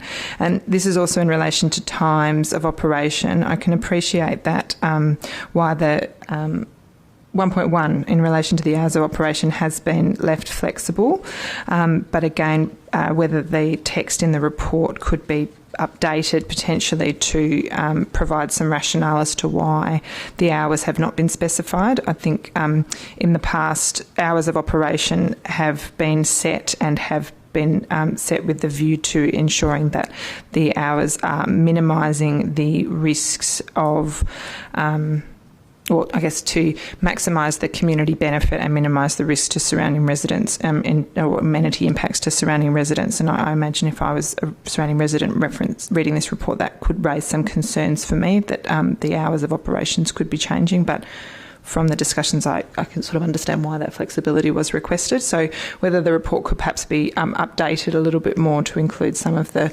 discussion that has occurred to date, particularly in relation to the transition. Yep, through you, McCall. We can certainly deal with that. Obviously, some elected members have an advantage over me. They attended the meeting and I didn't, so I wasn't privy to some of those discussions. But I can speak to the officers and we can expand some of those items within the report. Just on 1.1, I will flag an amendment to this. I can't speak to it, but could you just clarify whether moving the operation from the evening to the afternoon did result in a decrease in antisocial behaviour and an apportioning of blame of antisocial behaviour to Manor Inc? Director. Yep, through you, McCall. I can provide that information. So flagging that I will be moving an amendment or seeking someone to move an amendment or prepare one and hope for the best to put more parameters in place around 1.1 to reflect previous arrangements. Councillors, any further questions?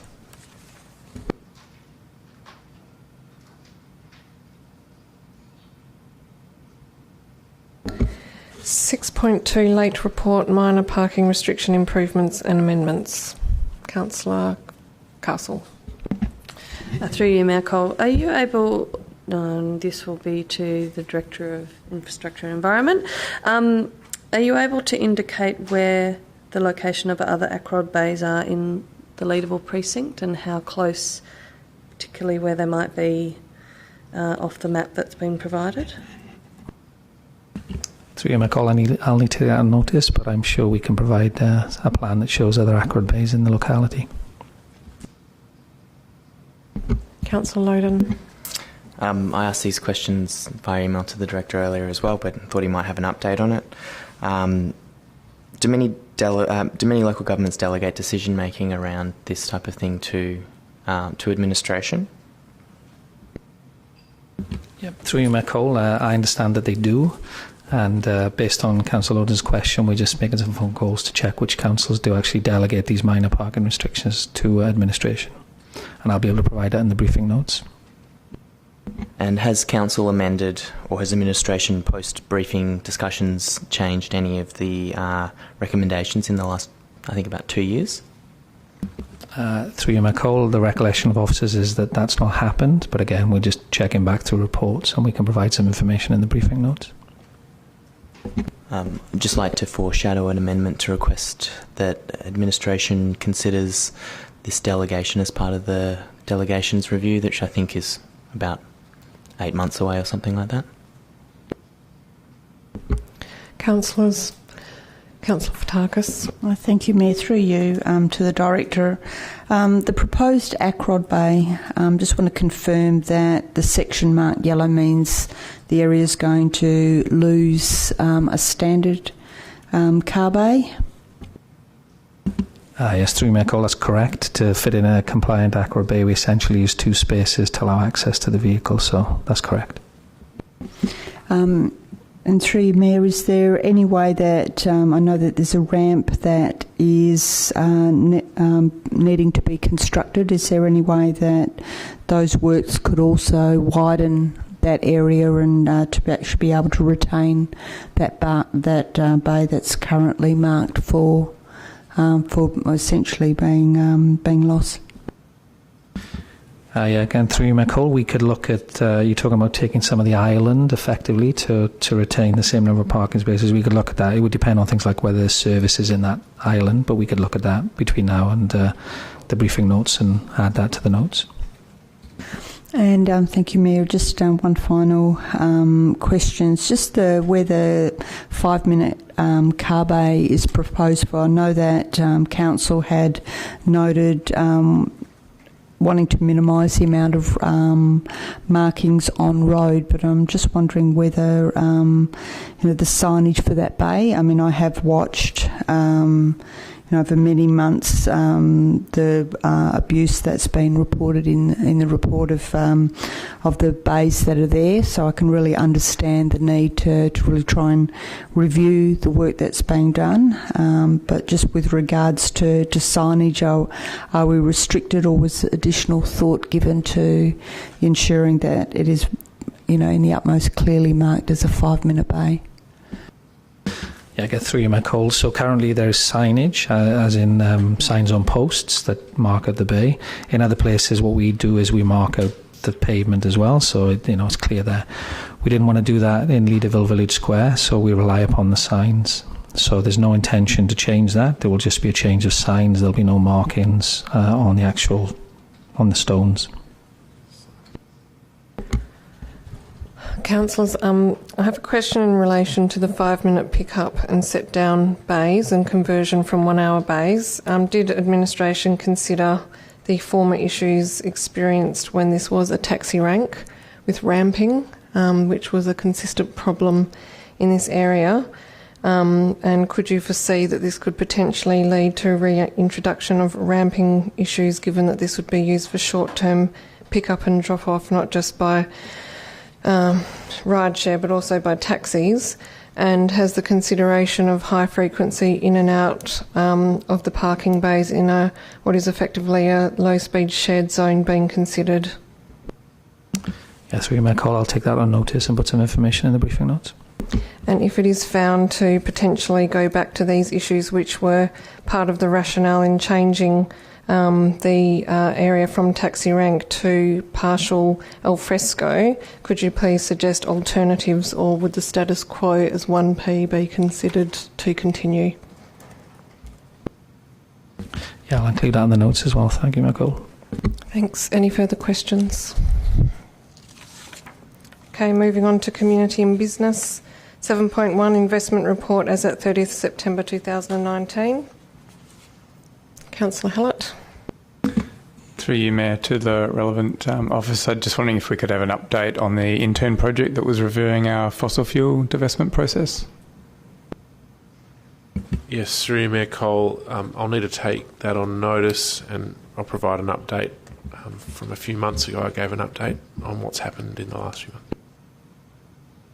Councillor Toppelberg. Thank you. Just another investment project that I think has disappeared, but if we can get an update on the status of our shareholdings and what we are able to actually do with those shares that we own directly in the bank, please.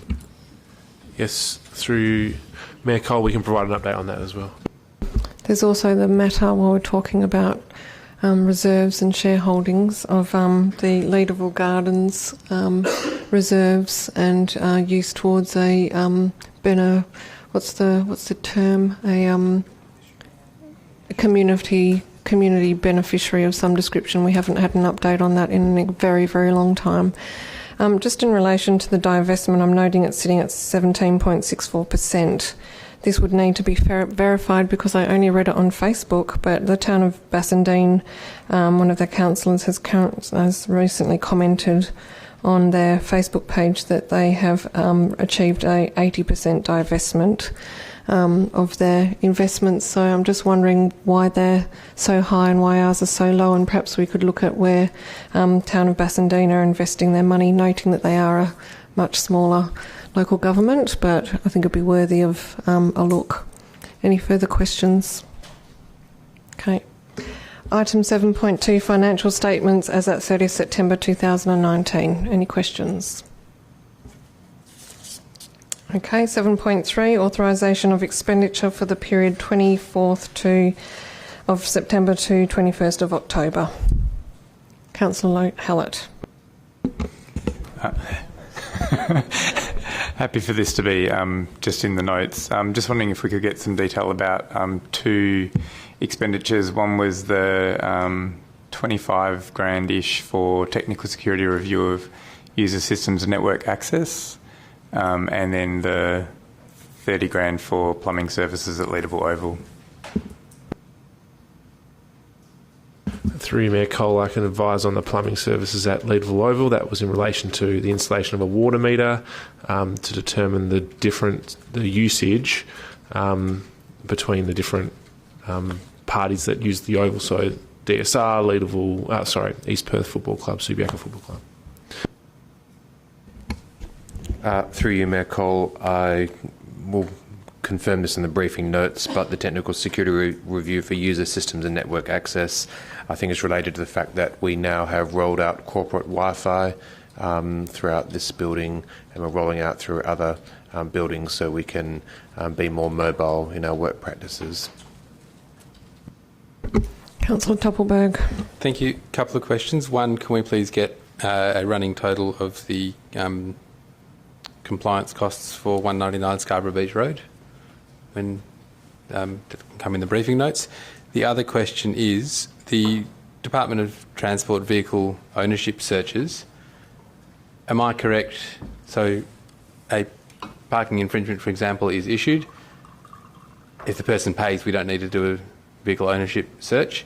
The reason that we would be doing a vehicle ownership search is prior to sending them a reminder letter. Is that correct? Is that the usual reason for an ownership search? Yep, through Mayor Cole, I believe so. I can check that and put a response in the briefing notes. All right, if we can get an indication of the cost per search, because I am also, well, is our first response for non-payment of a fine to send a reminder letter with no increase in the fee, so we don't actually try and recoup that fee if the person hasn't paid within that initial period. If we can just confirm that, please, that would be appreciated.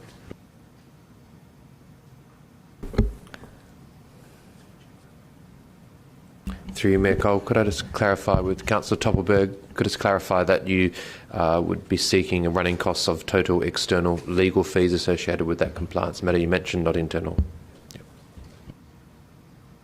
Yep. Councillors, Councillor Fotakis. Yeah, thank you, Mayor. Through you, Mayor. Just on the Culture Counts Australia Proprietary Limited, data collection and reports, can I just get an indication of when or where we actually see that data that's collected from that? I had the very same question. Thank you, Councillor Fotakis. Be good to get a report on what data that has provided. Yes, through Mayor Cole, I've seen that data from previous years, and I can't recall if that was ever presented to a workshop or through to council. So I'll discuss that with the team and advise you of how that will be reported through to council. Councillors, any further questions? Okay. Next item under Chief Executive Officer is the City's Power Partnership. Any questions? Councillor Loden. The report talks to sort of the fact that we're already doing a lot of these activities. So I was just curious what the city will do differently once they are. Remember that there is some reference to the ability to access knowledge hubs and so forth. Will that be something the city will be actively pursuing? And what will it be focusing on in terms of knowledge gaining in that process? Through you, Mayor Cole, the way we've reported in the report is through the Sustainable Environment Strategy, the city has well and truly already surpassed where a lot of local governments are and the minimum benchmarks required to be a member of the city's power partnership. It is a useful advocacy and information sharing tool and helps celebrate and promote the work that the city's been doing in sustainability. We'll keep looking for further ways to meet our environmental obligations.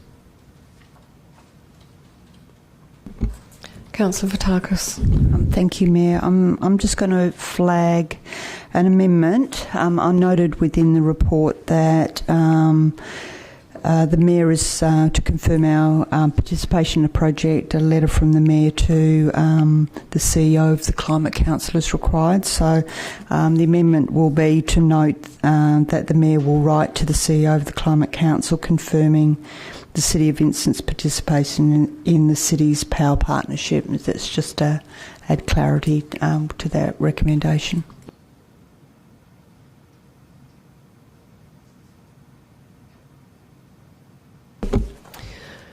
Any further questions? Okay.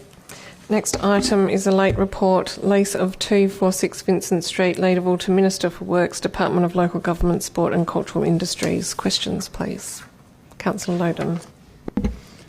Thank you, Mayor. I put a few of these in via email as well, but I just wanted to clarify some points around it. So how much debt, there is a balloon payment that we are proposing to make at the end of this calendar year.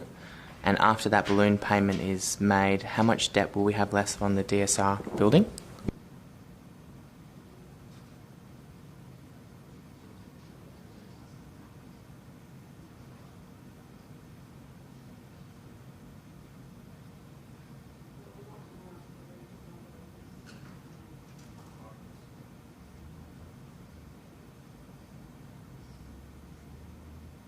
Through you, Mayor Cole, the debt, ultimately, the debt will be nil on that loan. So we'll pay that loan off. We'll then have a further loan of $1 million, roughly, because we need to borrow in order to complete the balloon payment. So we'll have a $1 million debt essentially remaining. That is not counting any of this, on any of the recommendations that come out of this report. And we haven't determined whether we would take a loan out for any of those capital funds if this this lease was agreed to. So just to clarify, because I had an email back in saying that the current loan balance is $5.28 million and a balloon payment of $5.21 million will be made on the 1st of December. So that is, but we're borrowing, part of that is a $1 million borrowing? Yes, that's correct. Okay, cool. And then there's also the 40%. We've got a little, is it a balance sheet? Here around, I was just trying to understand where the 40% allocation comes in. So we've got the rental amount coming in at the top there, and then a transfer reserve, the incentive of $1.6 million. But that's not 40%, is that right? Through you, Mayor Cole, it's proposed that, they're requesting a 40% incentive and $1.6 million or up to $1.6 million will be paid up front towards their fit out. So that's what we've included in the transfer to reserve. So each year it's proposed we pay $160,000 and that over 10 years would equate to the $1.6 million that we would be paying after the 30th of June 2020, but towards the commencement of the lease. We haven't confirmed the exact timing. But we'd make that payment, and then we've included the remainder of the incentive, so that's about $1.4 million in the annual rental payments we would receive. So that's why for the first year that's about 50% of the rent, because it's based on from 22nd December to 30th of June, so that's about $353,000, and then from then on we've got the $716,000, and that includes the remainder of the incentive payment basically. So I've got this straight in my head. So we've got the rental amount is the top column, top row there, and then we take out this $1.6 million and put that in a reserve. We hold that reserve, or through you, Mayor Cole, I might just clarify. So there is $3 million in our asset sustainability reserve. What we're proposing, subject to the long-term financial plan and discussions with council, is that we wouldn't borrow that $1.6 million. We would withdraw $1.6 million from our asset sustainability reserve and then pay it back over the 10 years of this lease for this building. And we then give that $1.6 million to the government, which they hold on to. And then we use those funds to upgrade the building? Through you, Mayor Cole, that $1.6 million would be for them to pay up front for their fit-out costs for the new building, because now it's an out-of-date fit-out that they're currently using. So they're doing a $1.6 million fit-out, and then we're, in addition, going to do a $750,000 fit-out as well? Through you, Mayor Cole, $750,000 is not for fit-out, that is for capital works on the building. So $1.6 million for a new fit-out for the entire building, and then $750,000 in capital upgrades for the building in associated line items. And then the $1.4 million comes in through the rent. That's the remainder of the incentive. We then pay that. We hold on to that, but it's not our money effectively, or we give that. Okay, so the top. Okay, so this is not the $300 per square metre. This is a reduced amount. Yeah. Okay. And then what does that bottom total cash flow compare to what we're currently receiving? Over the 10 years, it'll roughly be a $1 million difference. So what would be our total cash flow now, like in the previous financial year? Through you, Mayor Cole, the current lease fee we receive is $644,000. But I assume some of that goes towards interest and loan repayments as well? Yes, through Mayor Cole, historically, though it doesn't directly go towards those things, all of it goes towards those. We pay roughly about the same towards interest. It's changed throughout the life of this lease and the loan that we've had, but roughly it's equivalent.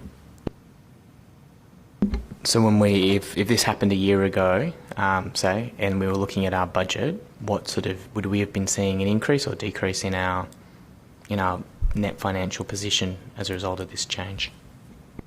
So it would be a decrease in our financial position, same as it is now. Yep. And by how much? Through you, Mayor Cole, as I said, over the life of this loan, it'll be about $1 million. So we're looking at roughly $100,000 a year. Through you, Mayor Cole, just add that the current lease is obviously at the discretion of DSR to continue, or the state government to continue. So the financial position of the city, we had no certainty that we would be able to continue to pay for the interest repayments plus the cap principal on that loan. Going forward, a 10-year lease does give us some certainty around a property that's restricted to administration associated with sporting groups only. Councillors, Councillor Fotakis. Apologies, I've missed it in the report, but has valuation and value of the building been done? Through you, Mayor Cole, yes, we got a valuation last year and they estimated the market rent would be about $640,000, which is consistent with the current lease fee we receive.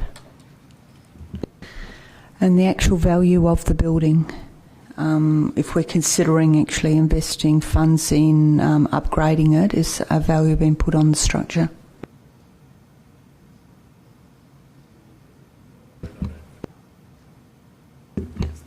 Through you, Mayor Cole, we'll take that on notice and provide that.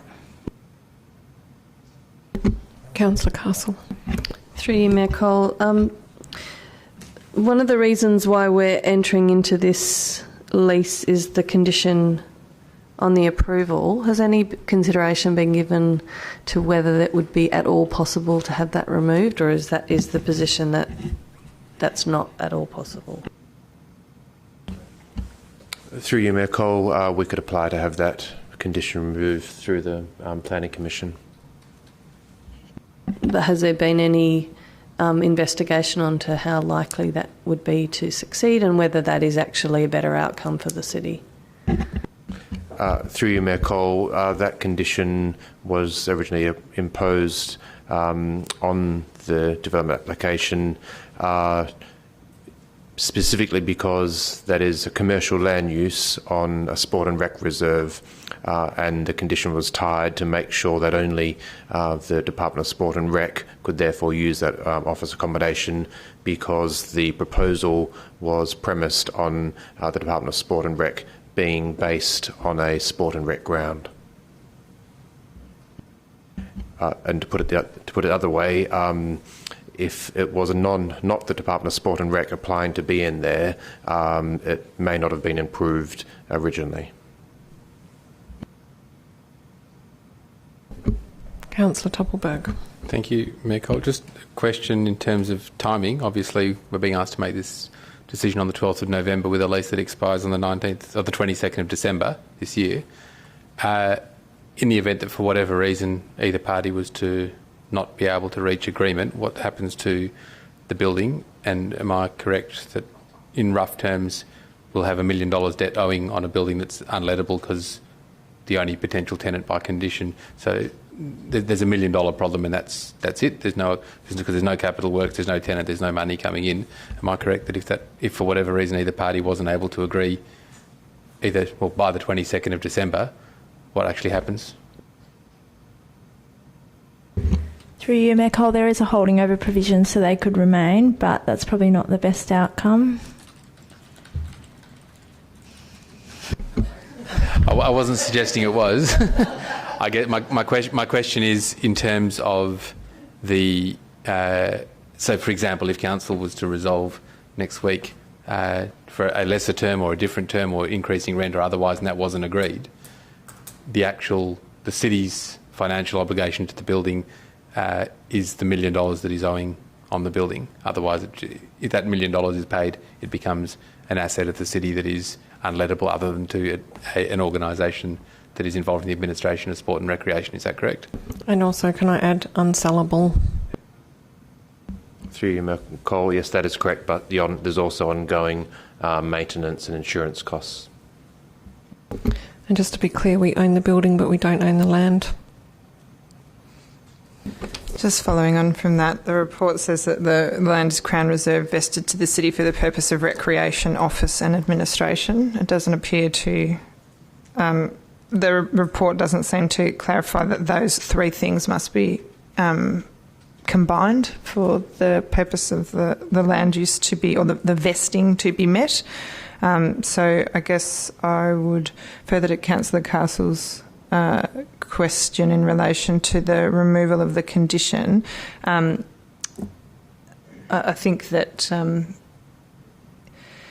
is an amendment or to this recommendation required to have administration undertake the works in terms of exploration of what it would take to remove the condition? Is that the best vehicle for that? Those conversations to start to occur? Through you, Mayor Cole, we'd need to clarify what the purpose of wanting to remove that condition is. The purpose of removing the condition would be that my reading of the report, and bear in mind that it is, I haven't got the full detail, is that it said that the land had been vested to the city for the purpose of recreation, office and administration. I guess I would be interested in clarifying as to whether it is recreation, office and administration, in that the purpose must be met. All three of those purposes must be met in the land use, in which case the condition does appear to be quite in line with the vesting. However, if the condition is recreation, office and administration, it could be met through obviously the office and administration being the primary use, but recreation being, achieved in a potentially different way, lunchtime yoga, etc. So I guess I'm not being flippant. I guess I'm just saying that we appear to be backed into a corner here, and I think it warrants some exploration of exactly what the size of the square is, and whether there's some additional information that could be provided in the briefing notes that might clarify that for me, or whether we need to make an amendment to request that administration undertake that investigation work and then go forward from there. Through you, Mayor Cole, and just to confirm, we could pursue that work.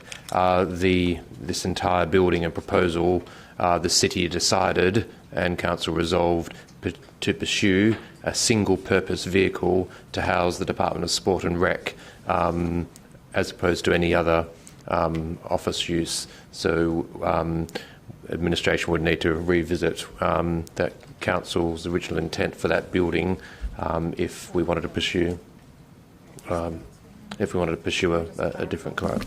I guess my question is, whilst I understand that administration could pursue that work, I guess my question is, will administration be pursuing that work without amendment to this recommendation? Through you, Mayor Cole, depending on council's view on this report, that would be something which we would pursue around the 10-year mark towards the end of this current lease. And we can certainly pursue that before the end of this lease. Can I ask what your estimate of that likelihood of that occurring, given the time frame, what's the likelihood of that occurring if something isn't specifically written into the recommendation?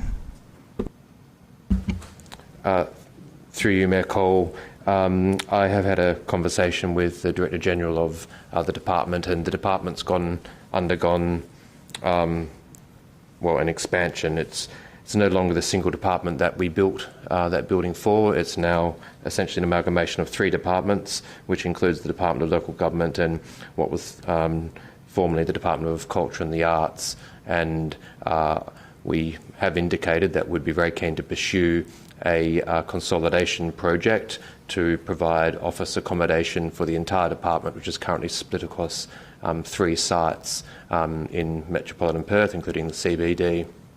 And we'd like to pursue the option of whether or not we could attract more office accommodation in this site, or around this site, or adjacent to this site, to attract more state government office accommodation into Leederville.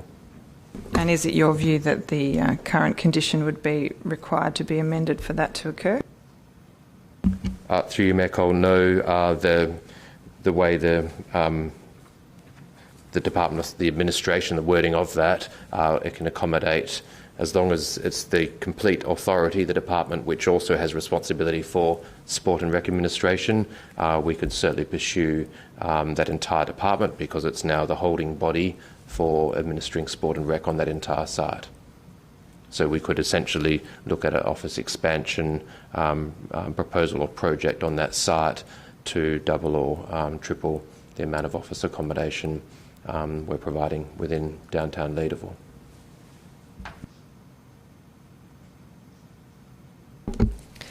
Just a few questions. First of all, I'm not quite sure why we would be responsible for providing LED lighting. Would that not be considered fittings and fixtures rather than capital upgrade?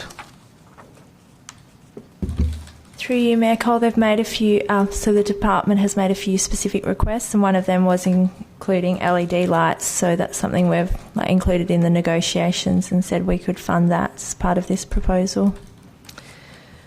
Okay, but I would just like clarification on what lighting is considered in terms of replacing light bulbs, whether that's actually capital upgrades and there's a requirement under the lease. In relation to the term of the lease, I note that it's proposed to be a 10-year lease with a 3% increase year upon year. Has there been any consideration of the fact that Leederville will substantially change within a decade, including the development of the ABN building across the road and an imminent development from EG Super in the frame court area, and that we are negotiating an outcome at a economic low point?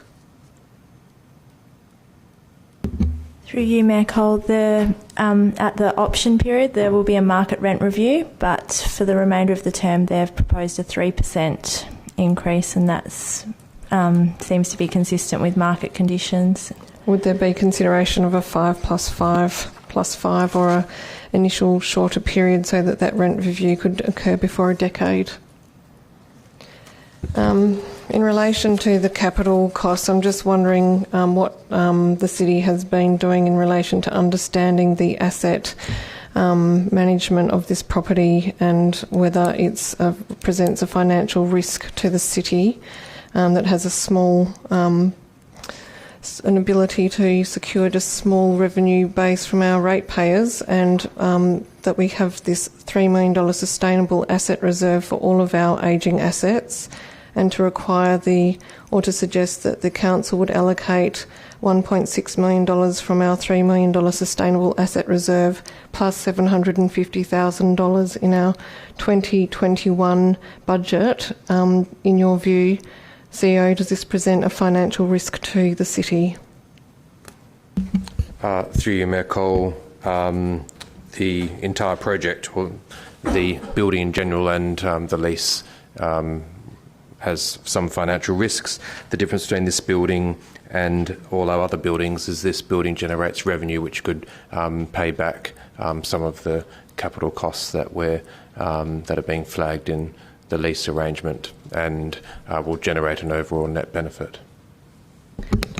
I don't really feel that you answered my question. In relation to the negotiations with the department, was the city able to present a proposal to spread this expenditure over a period of years rather than that simply be required from the city in one financial year? Through you, Mayor Cole, just to clarify, the note in the recommendation is that where we wouldn't be able to allocate that funding obviously before next financial year and subject to council consideration, and the language in the recommendation says subject to finalisation of the scope of the work and funding, so that it allows us to continue that conversation with the department on what the exact costs of some of these items would be in subpoint 3.1 to 3.6, and obviously they're in agreement with the tenant. We could discuss how and when those items would be delivered in a way that wouldn't disrupt their normal operations. The way it's been presented in the report and the paper in front of us is that there seems to be an expectation that that will be paid in 2021, and that is the response we've had this evening, that 1.6 million will be paid, but not before June, whatever the date, June 2020. But in terms of the actual expectation, has that not been considered as part of the negotiations up front about spreading that across a period of years rather than building an expectation that that is available to be funded within one financial year? Through you, Mayor Cole, the items listed in subpoint 3 were minimum requirements required by the tenant for the standard of office accommodation, which the state government now expects for its employees, which includes better end-of-trip facilities and, given the current state of their bathrooms and kitchenette facilities, etc., etc. I do appreciate that, but in terms of us managing our asset and being aware of these costs, to come to council and to say that 1.6 million would, the suggestion is that that would come from the Sustainable Asset Reserve next financial year plus $750,000. Has this been planned in the long-term financial plan? Through you, Mayor Cole, we do have a large number of these items allocated for capital works, with ongoing upgrade of that building over the next 10 years, but we would have to obviously amend the figures with the annual updated long-term financial plan that we're undertaking now.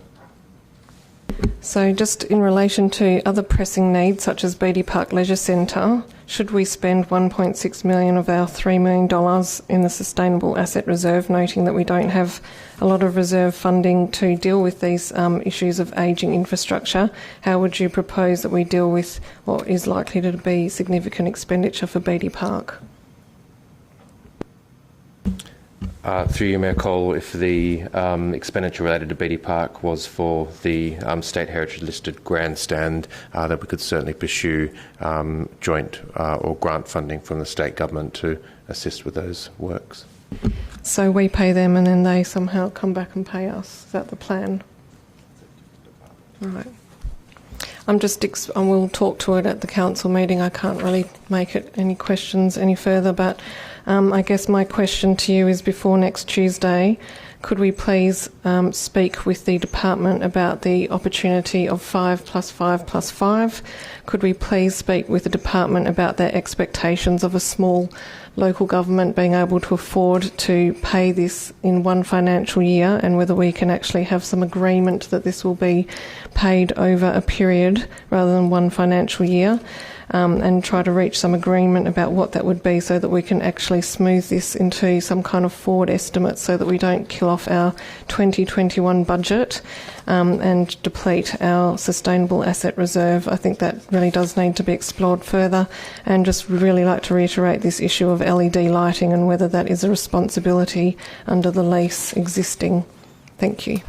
Councillor Toppelberg. Mayor Cole, just for clarity, are you seeking that the appetite for a 5 plus 5 plus 5, or just a market review at 5 years? because they're quite different. I'll take a market review at 5 years if that's possible, because that's a critical issue for me.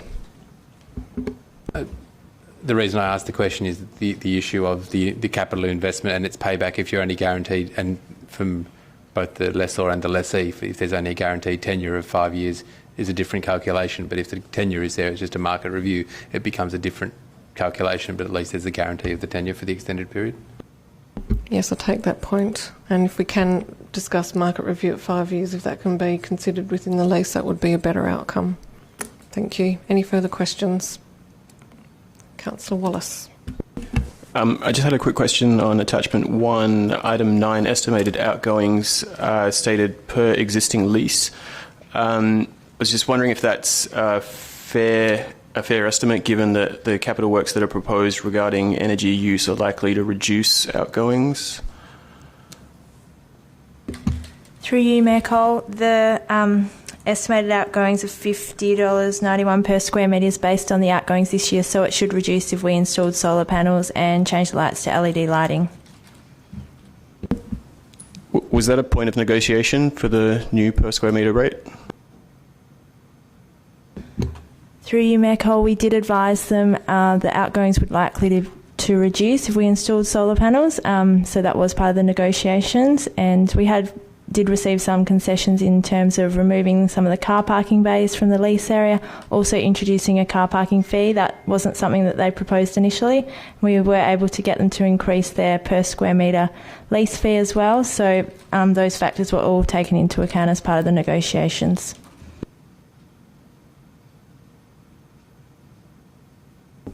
Councillors, any further questions?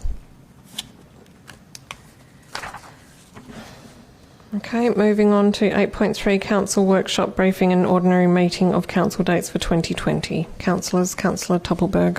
Thank you. I don't know how this happens without recasting all of it, but February 18 does seem late to commence decision-making activity, so I don't know whether we do the 21st and 28th and so have two close together at the beginning, or if it all gets recast, but it does seem like an extended period to not be making any decisions up until the 18th of February. So if we can, I'll leave that as a comment or question, but I would be seeking either by amendment or by recasting of all the dates to have an earlier commencement date for decision making next week. I do have a suggestion that perhaps we could request a bringing forward of the first council meeting date, and that we could actually look at I'd actually like to see this presented on a calendar that shows where Easter falls, public holidays and school holidays, and if we could show an earlier start on a calendar,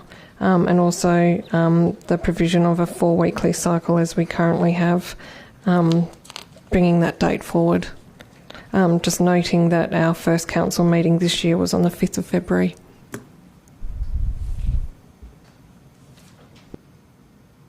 Through you, Merkel, we can provide that in a calendar format. Also, perhaps I think Easter's always a tricky period and that will need to be looked at. I think I would like to know what the period of delegated authority would be if we go to the monthly meeting, and that perhaps we could actually look at having a week spaced within the year to deal with issues such as Easter. I know that some councils do have a longer recess mid-year to try to deal with some of these issues. But yes, if we could please factor that in. Councillors, any other questions? Yep, thank you.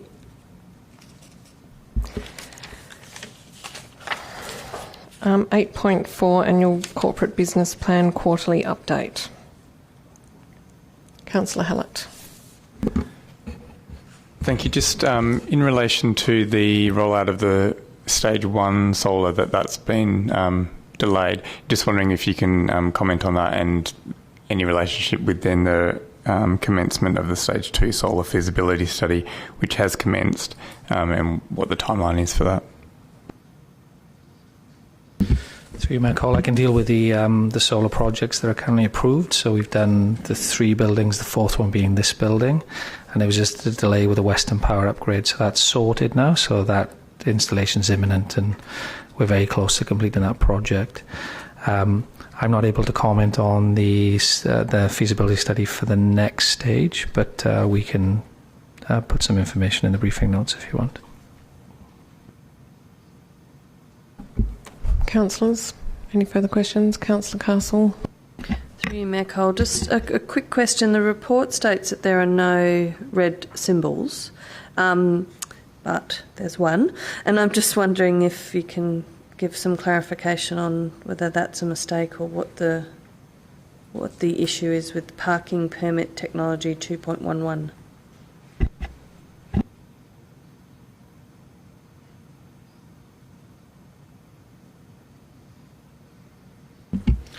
Through my call, I believe that's just been delayed till next year. I'm not sure what the exact issue is, but I think a decision was made that it would be delayed until next year. But I can provide some information in the briefing notes if you want to clarify.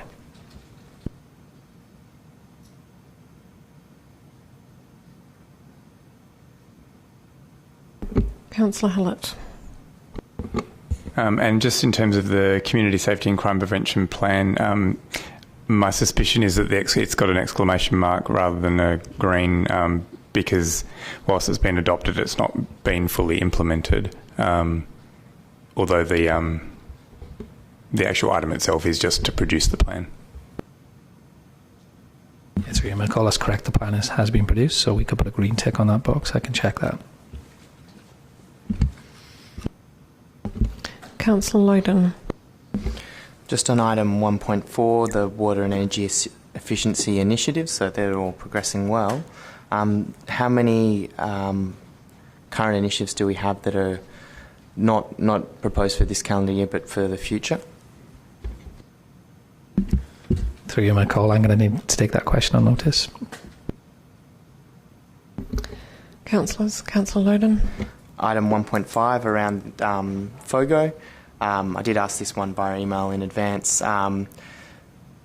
Will administration be bringing back a report that will look at the different food, organic, garden, organic options to council for decision around in terms of selecting? The reason for my question is that there is a number of different technologies out there that result in a different carbon footprint associated with the treatment method and also the end product that is produced.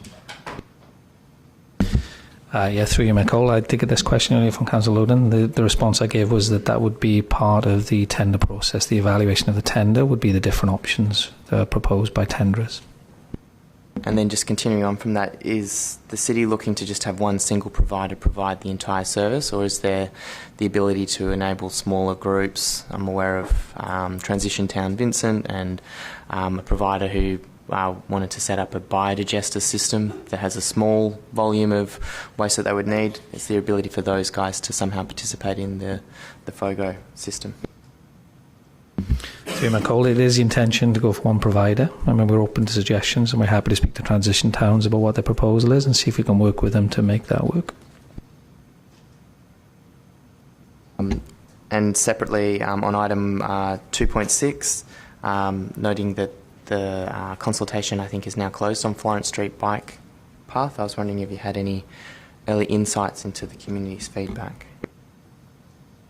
Through you, Michael, it's not closed, it's not begun yet, so I can clarify that.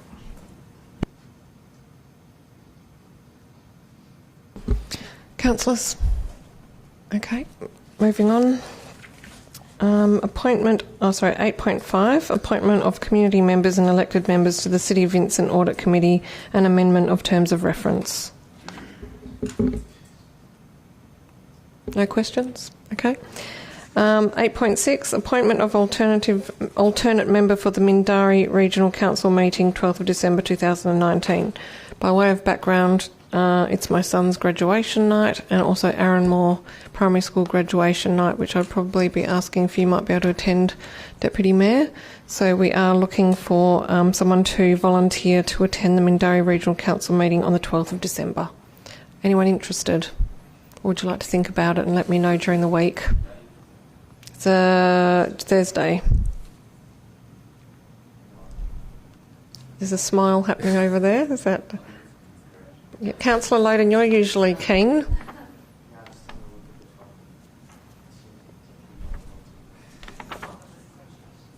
Oh, she's in demand at Arranmore Primary School.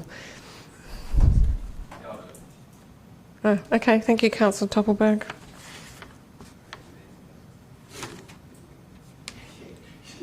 If you're both interested, we can have a secret ballot to determine who will go. City of Perth. City of Perth. Oh, that's nice. Oh. Mayor Cole, it's just a cold sandwich since it was That's fine, I'm not fussy. Excuse me, Mayor, I sort of proposed instead of a secret ballot that we have a dance-off in Vincent style. I like it. All right, thank you. Moving on, 8.7, appointment of elected members to CO Performance Review Panel. Just a comment, thank you to those who have expressed interest via email. You're still very welcome to do so. Are there any questions in relation to this item? Okay, thank you. 8.8, appointment of elected members to the Metro West Joint Development Assessment Panel. Again, thank you for those who've expressed interest. You're still very welcome to. Would anyone like to ask any questions? Councillor Toppelberg. Just unlike the fiasco we had 2 years ago, can we confirm that the department is intending to run training for people who, if people are elected to represent local governments who haven't received the DAP training, such that they would be eligible to actually sit on the DAPs? Through you, Mayor Cole, I'll confirm with the department and provide it in the briefing notes. I do have a question as well. I know that when the DAP reforms recently came through, they talked about standardising meeting times and having them at times that were more accessible to the community. And currently the DAP meetings tend to be on weekdays around 9:30. Sometimes 2 o'clock. It's sort of not fixed, but it is during working hours. Is anyone aware of whether there's a plan to change that? Through you, Mayor Cole, my understanding is that the current information that we have is that the commitment would be as it has been. So during weekdays, usually in the morning, as you mentioned. We can confirm if there's any more immediate plans of the department to change that and make it at more accessible times to people who might work full-time, and provide that in the briefing notes. Thank you very much. Any further questions? Okay, next item is 8.9, Information Bulletin. Councillor Toppelberg. Thank you. Where we have agreed to remove healthy trees just because of their location, such as 2 olive trees on Raglan Road, what happens to those 2 healthy specimens? Do they just get chopped and removed, or is there opportunity for them to be repurposed elsewhere? Through you, Mayor Cole, is Councillor Toppelberg referring to a specific location that I can research, or in general terms? There's 2 relatively healthy olive trees at 120 Raglan Road that have been deemed to have been poorly planted, too close to crossovers, and the owner has asked for them to be removed and be replaced with a native, and it says that we would do that. I'm not sure, it may have already been done.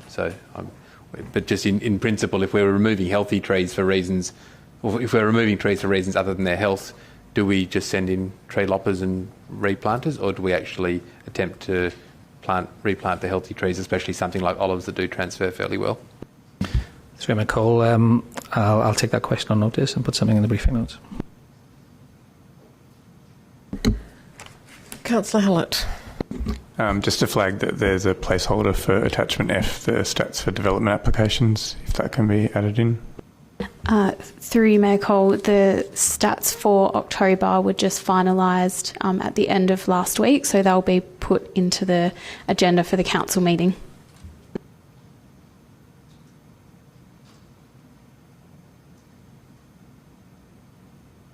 Councillors, any further questions? Councillor Gontaszewski. Just while I think of it, if there's able to be an information provided in relation to the directions hearing that was held on 25 October in relation to Bulwer Avenue.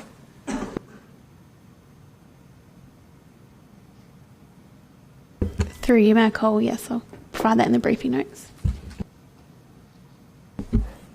Any further questions? Okay.